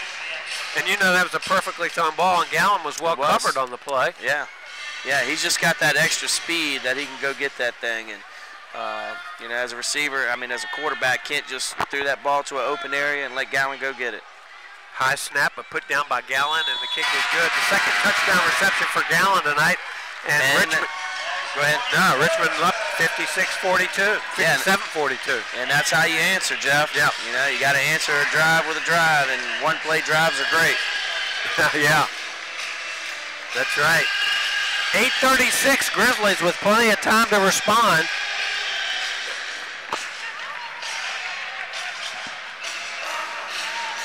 And the crowd getting, as they usually do in arena football, a lot of offense. Richmond trying to close out the regular season with a win to move their record to 10-1 and advance to, they've already clinched the Northern Division, and they're set to host the first round playoff game in 2 weeks from tonight. June 16th. Any idea yet as to who we might play? Glenn, you have any idea? He's going to check on that for us. Our fantastic engineer, Glenn. Yes. Is on that. Well, I've been impressed with the Grizzlies here with just a 2-5 record. I mean, they've shown some good. Here goes Stevens on his kickoff, and it's just shy of the goal line. It's going to be brought out. Tucker streaking to the other side. He's finally brought down across midfield. Good tackle by Lankster. That's probably the weakest thing we do is cover kicks. Yeah. Yeah. We do not cover them well. And as you mentioned, it's because Stevens usually just boots them out of the arena. Yeah. And they're not used to doing the kickoff return. But now they've only got a 20-yard field as the good kickoff return has given the Grizzlies excellent field position. Just 20 yards away from pay dirt here. You know, Tyler Clater's been really quiet this second half. He had a huge first half for him.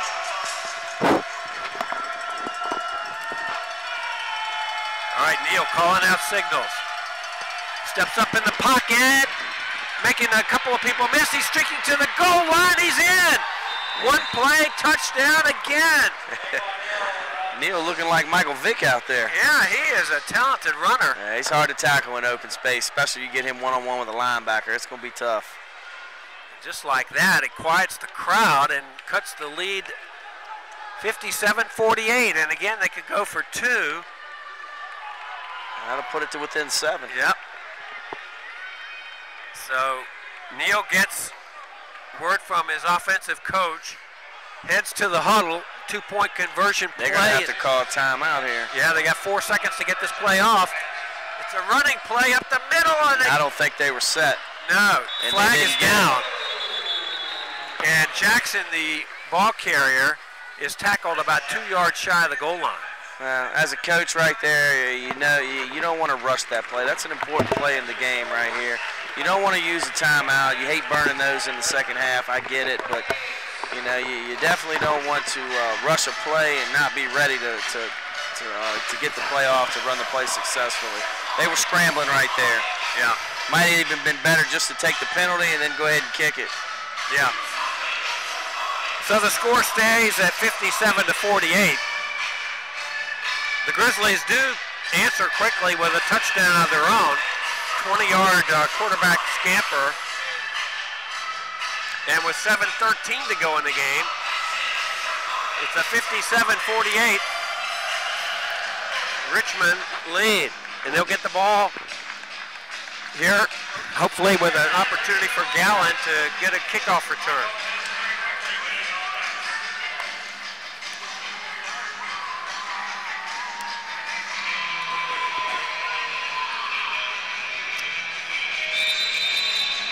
You know, at some point, you would begin to start thinking about an onside kick, but maybe it's still too much time for that. Yeah, I think you still got too much time for that. Go ahead and kick it deep, play some defense.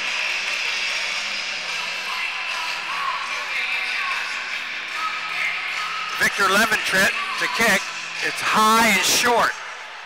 Gallen at the goal line to the 5, 10, 15, down the left sideline. He's across midfield. Finally tackled from behind, just shy of the 15-yard line, but a great kickoff return. Yes. From Jeremy Gallen. There's that kickoff return we've been waiting for, and Grizzlies might have been better off onside kicking it. Yeah, that's right. Probably would have got it in the same spot if they didn't cover. Close to it. So now Richmond with their good play from their kicking team, and quarterback Robert Kent trying to drive the team for yet another touchdown. Yeah, you got Robert Meacham down here on the bottom of the screen. And yep, Meacham and Carter to the near side. Now Meacham in motion. Kent back to throw. Rushes out to the right. Fires on the run. It's caught by Gallen. Great catch right there. Looks like Carter. Is it Carter? Yeah, I think it's Carter. Great catch by Carter right there. That was a low throw with a guy on his back, and Carter's hurting. Look, he's fighting through this one tonight. Yeah, he's been hit a couple of times, really tough, and you can tell by the way he's wincing and coming back into the huddle, but he's a gamer. He's not going out. He got inside the 10-yard line, a gain of about 8.5 yards on the play, second and short. Actually, they're spotting it on the 6. And it's a designed run for quarterback Kent. He's got the first down. Close to the end zone right there. And he's very close. 5. Yeah, inside the 5-yard line. And just a quarterback outside zone right there. He had Williams leading the way. Clock ticking down to the 5.5-minute mark. It stops automatically at 1 minute. It's the 1-minute warning of arena football. With the ball at the 3-yard line, Richmond's lead 57-48 over the High Country Grizzlies. Kent calling out signals. It's a running play to Williams to get that. That's 2 home runs right there. Yeah, for the second time tonight, Michael Williams bulls his way in from the fullback position. You know, when those big boys get the ball down there near the goal line, they smell that end zone. It's hard to deny them. Yeah, that's true. Midfield, not so much. You know, 20, 30-yard line, whatever. Yeah. But when they get it down there by the goal line. Yeah. Williams has done it twice tonight. He's carried it 5 or 6 times, and Richmond's going to go for 2, it looks like. I don't like this call either, really. They haven't put the points up on the board yet. And flags go down. Did they not get in? I don't think they were set.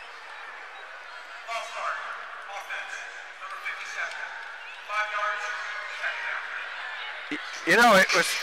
Oh, they didn't score. They didn't score. Oh, wow. So they got the first down. I thought, Williams, it looked like he got in. His knee must have hit the ground right before getting in. You're exactly right. Oh, wow, I thought he got in easily.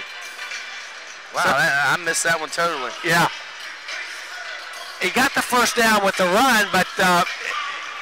that's a big penalty there from the 1 to the 6. You know, when you get that penalty right there, that's a huge false start penalty. It's another running play to Williams, and he's bulling his way to the end zone. Looking for the signal for the referee. It hasn't been given yet. He's going to be down just shy of the goal line, it looks. Oh, my goodness. Right. Williams got so close. A couple of banged-up players are still down. One of them for the Grizzlies, and they're going to have to bring in some trainer here. It's like number 90. Is that number 90? Yeah, it's going to be Brandon Sutton. And Carter taking this time for Richmond to get a well-deserved rest, and he's got his helmet off, and he's down on one knee. And Brandon Sutton's played well for High Country today. Yeah. He's had a good game. Good to see him kind of walking off. He's up under his own steam and getting to work it off. Yeah. Yeah, just want to give you an update, guys. Don't know who they're going to play yet. There's some teams that play next week.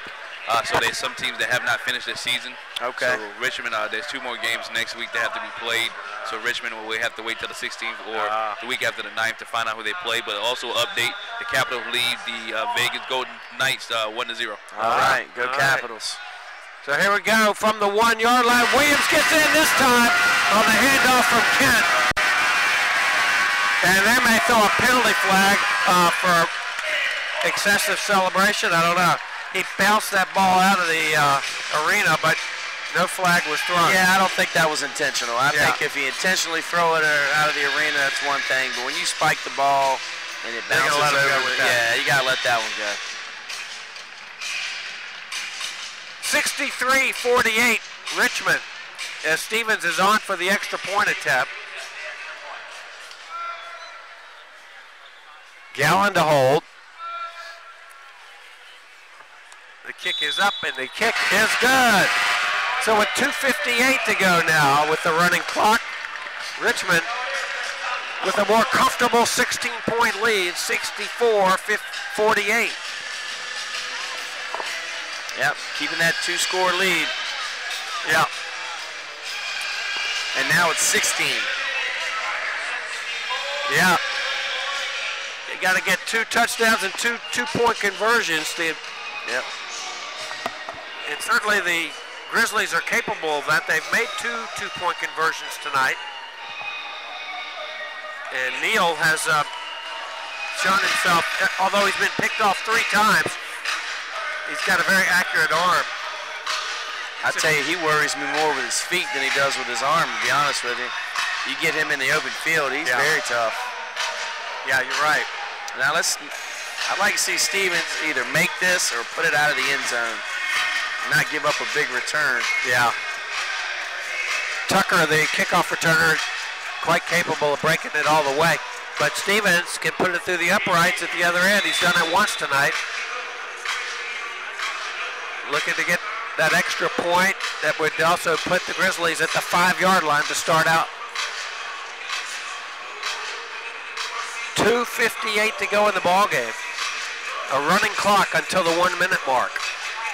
Stevens' kick again is wide left.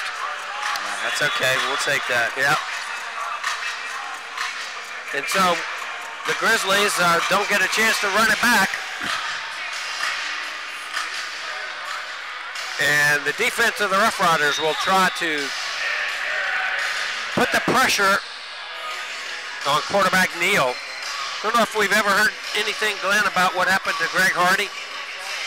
And I don't know if we have any word on him or not. No, I don't have any word on Greg Hardy. We know that he's missed several games throughout the year for multiple reasons, training for MMA and different things, and we know a lot of other players have missed games this year, so we have not heard any word on Greg Hardy, but we'll get you updated as soon as we can. All right. So here we go on 1st and 10 from the 20-yard line. Neal launching it to the end zone. It's got a receiver, Stevens, out there. It's incomplete. Knocked away by Jeremy Gallen. Gallen back there on defense, so stride for stride with Stevenson. Stevenson's still down. And he took a major hit on that play. He went high in the air for that one and landed awkwardly. I tell you, Jordan Farrow, the left guard, has done a great job this half on Tyler Clater. I don't think we've called Tyler's name at all this half. In the first half, he had 2 or 3 sacks and was continuously pressuring the quarterback. Farrow's did a much better job this half on him. Yeah. Well, so here's another classy move for both teams. They both kneel. They're both teams kneeling in respect for the injured player. Yeah, I agree, Jeff. And Stevenson flat on his back in the end zone. Now he's getting up off the ground, and hopefully it was just the wind knocked out of him. It's like they're but it could be working right on his leg. Yeah, it looks like it is his right leg that maybe now. The knee. He's bending it, so that's a good thing. Yeah. Boy, I tell you, there is a lot of carpet here, but this. I mean, he plays the game hard. Yeah. And you know, when you got that wall that close to you, and you try to make a play like that on a deep ball. Yeah. You come down hard on that carpet, it hurts. Oh, it's got to. And credit the work of Gallen back there. We're not used to hearing that, are we? Gallen breaking up the pass. Yeah. Used to hearing Gallen catching the pass. So 2nd and 10 from the 20-yard line. The clock continues to run down to the 150 mark. Neal running out to the left and throws before he crosses. You got a receiver who gets in for the touchdown. Just like that, number 5 Badger got in. And with a 2-point conversion, we could have ourselves an 8-point game. Oh, a flag is going to go against. Yep. Now somebody blew a coverage right there. There's no way that guy should be that wide open. And so now, and it looks like they're only going to go for 1, but delay of game.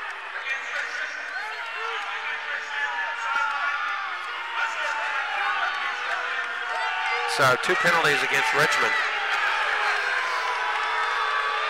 And unsportsmanlike conduct and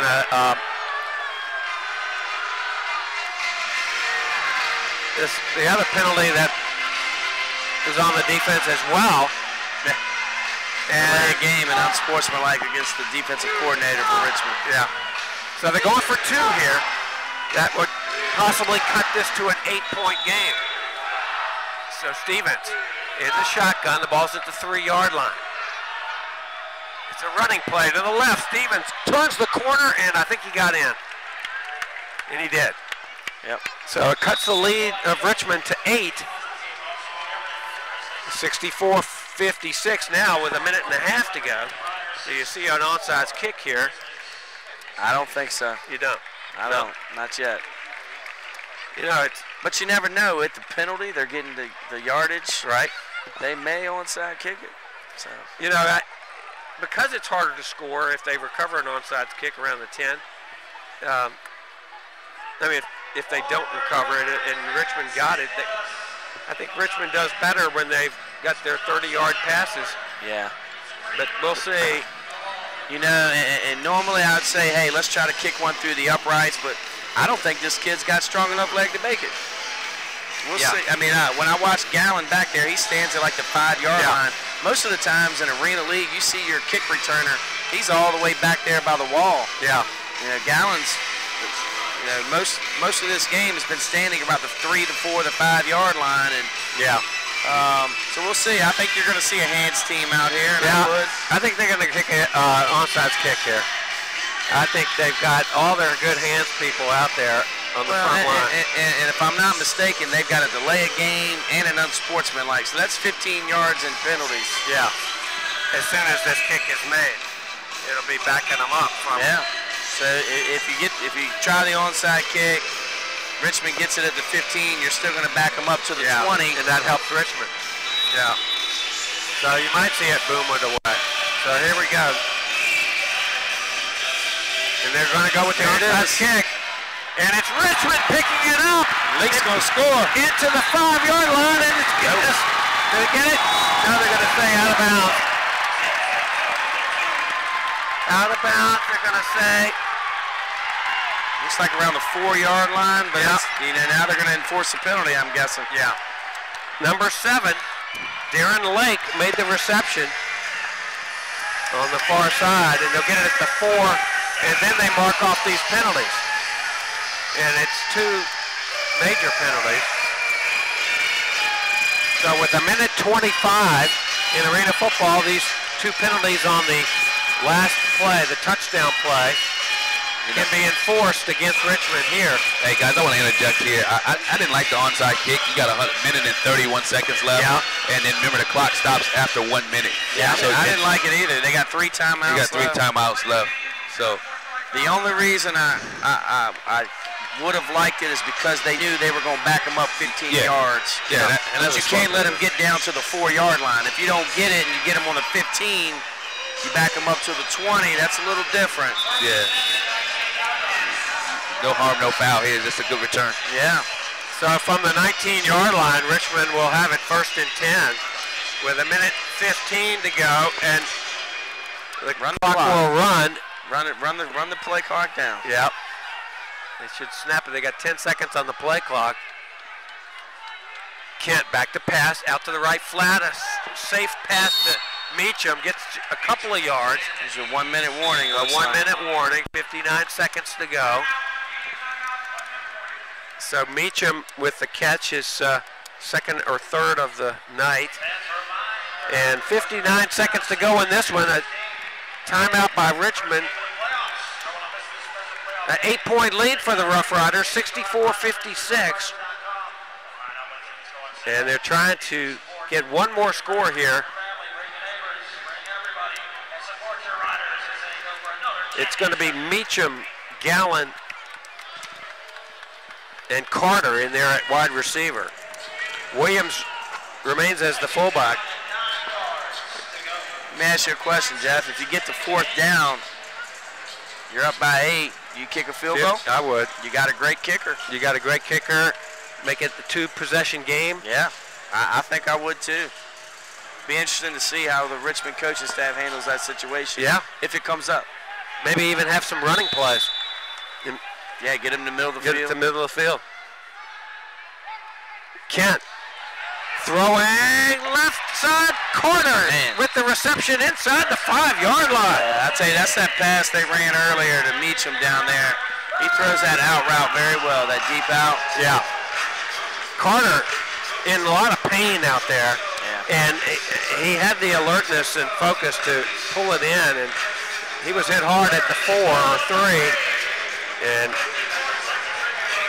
now with 54 seconds to go, clock stops only 5 seconds off the clock. And it's 1st and goal from the 4. Maybe a running play here. Yeah, Williams. You can just keep it on the ground for a while. Down to the 4. Let them burn timeouts.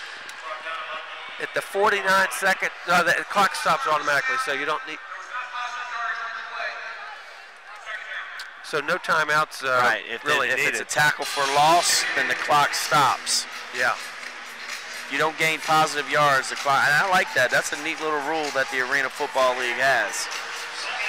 I'd be curious to see if other leagues may go to that. Different levels of football. That's interesting. If you don't get positive yards, the clock does not stop. That would mute the whole point of taking a knee. Yeah, it would. It would. The ball's at the right hash mark on the 4-yard line. And official timeout here. As there's something in, the part of the wall has fallen down in the end zone on the right side. 64-56 Richmond, 8-point lead with 49 seconds to go. 49 seconds is a lot of time. A lot of time. The Grizzlies take advantage of it with some quick water, and now they're ready. From the 4-yard line, 2nd and goal. Meacham is wide left. Daniel Barnes is in there at fullback, and Gallen, the wide receiver, on the near side. It's an option play, and Kitt's keeping it into the end zone for the touchdown. First time we've seen that play all night. It was well executed. Yeah, great job there by Richmond. Great job by Kent to find the crease and push it in the end zone. I didn't think the defensive end for the Grizzlies played that real well. He just ran to the edge and tried to set the edge. He's got to get his hands extended and got to be able to shed that block and be able to make that play as soon as Kent turns it inside. Interesting, Kent had no thought of tossing it. No, not at all. So now with the score 70-56, Richmond has crossed the 70 mark for 2 weeks in a row now. Nah, they're not going to get this play off. 6 seconds on the time clock. They're going to have to hustle. They call timeout with 1 second to go. I'm not sure I'd go for 2 here. I'd kick it. Yeah, the 14-point lead. If they make it, yeah, I'd kick. Yeah, I think you're right. Kicking it would be. I don't know. I'm a gambler, man. I'm a gambler. And let those 2 guys. It gives you if you make it, the team has to make 2-point conversions to just tie you. Yeah, but if you don't, they make 1. They make 1. You know, so that's the way you roll the dice with 44 seconds left. If you kick it, you put up 15. That means they got to score 2 touchdowns and 2 2-point conversions to beat you. Instead of tie you. So it's I guess maybe I'm a little safer on this side. All right, let's see what happens here with Kent. Has his play. Has 2 receivers on the far side. And Gallen, the receiver, on the near side. Kent, 3-step drop, pump fake. Fires it in the end zone, incomplete. Intended for like Meacham. And so with 44 seconds left, the score remains a 14-point. I think Ken originally wanted the quick slant right there, and it wasn't open. The DB for the Grizzlies did a great job of taking away the inside. Had to scramble around and then just threw it up there towards the end of the play. You know, let me chime in again. One thing we haven't seen this week, Coach, we haven't seen that Z out. That would have been a good position for the Z out. I agree. I was just thinking that too. And because he's playing that inside leverage, man, you stick that foot in the ground, stick it right back out. Stick it back out. You're right. So why don't you guys explain the Z out? Well, the Z out is basically when your wide receiver runs that quick slant, but he sticks that foot in the ground and then just cuts it straight back out to the outside. Back to the outside. And you plant it, and you always teach receiver, and from the defense perspective, you always teach your corner to take away the inside route. Yep, especially on the goal line. Especially on the goal line. So he's going to be taking away the inside, so nobody's going to be out there on the outside. That's good. Good call. All right, 44 seconds left, and Stevens could make that 15th point if he splits the uprights here from the end zone. Here's the kick. Again, it's wide left. They got plenty of distance and out of the end zone, and no time off the clock. Grizzlies will have it at the 20-yard line.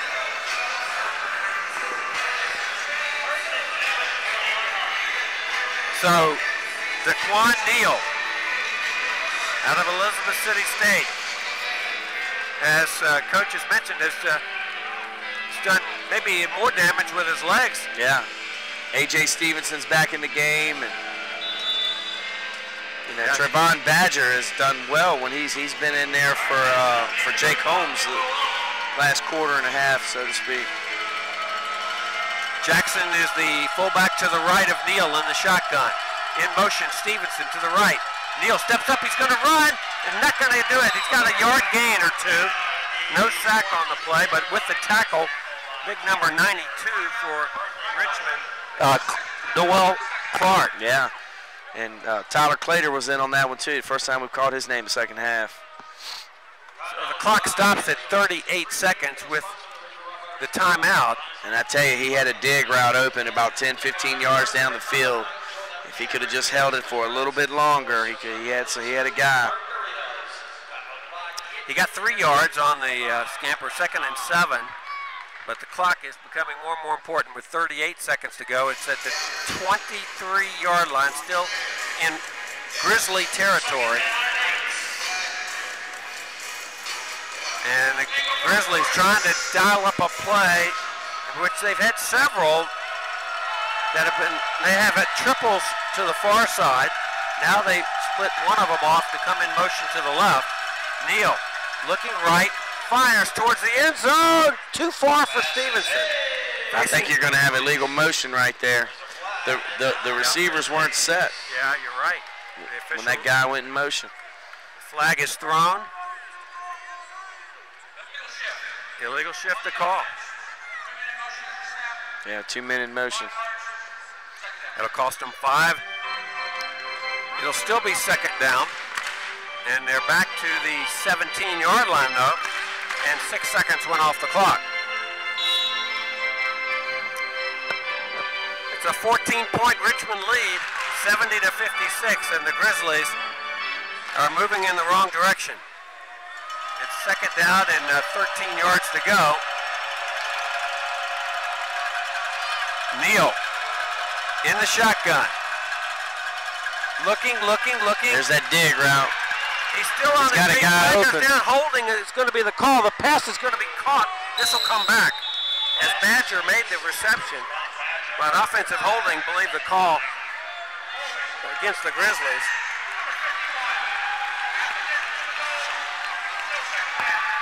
The penalty against the offensive lineman, number 51, Haynes.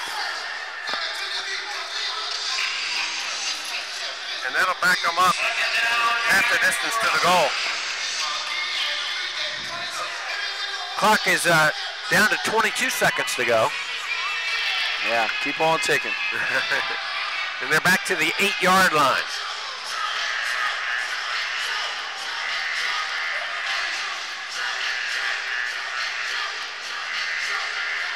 Neal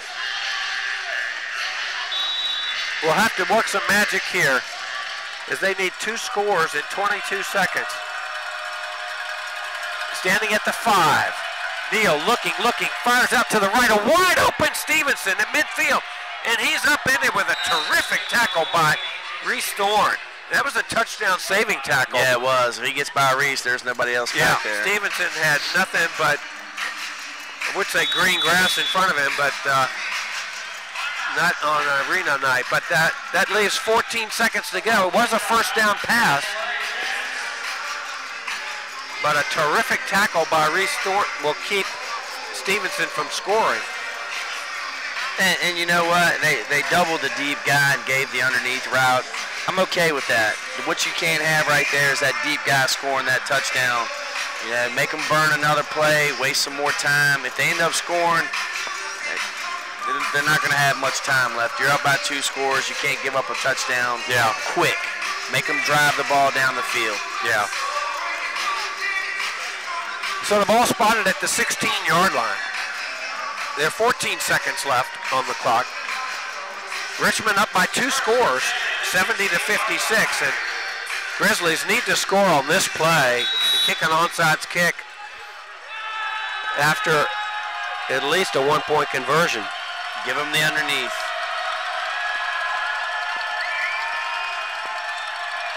Neal in the shotgun, looking towards the end zone. And is he going to be he shook off the sack. Now he launches it to the end zone. Jump ball, he's caught it. Touchdown. Jackson with the catch. Oh my goodness. That's the ball game. Oh, that's the ball game. It took so much time off the clock that the touchdown comes with triple zeros on the clock. Yep.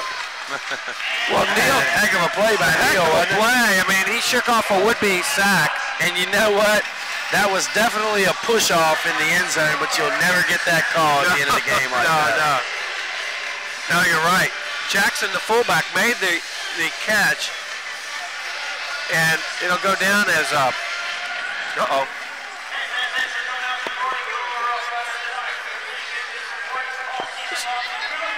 Well, that's the ball game. They won't even kick the extra point. The score ends 70-62. Did it hurt anybody? As this ball game is over, they're going to shake hands at midfield, and this was an impressive game of sportsmanship. Yeah, great game. Great job by the Roughriders. Very similar game to last game. Kind of close score, but kind of felt like Richmond had the game in control the whole time. Yeah. So that's going to do it for tonight. Richmond finishes its regular season with a 70-62 win. They go to 10-1. And we'll be back here 2 weeks from tonight for the first round playoff game against a team to be determined. For Ricky Irby, Glenn Thomas, this is Jeff Butler wishing you all a very pleasant good evening.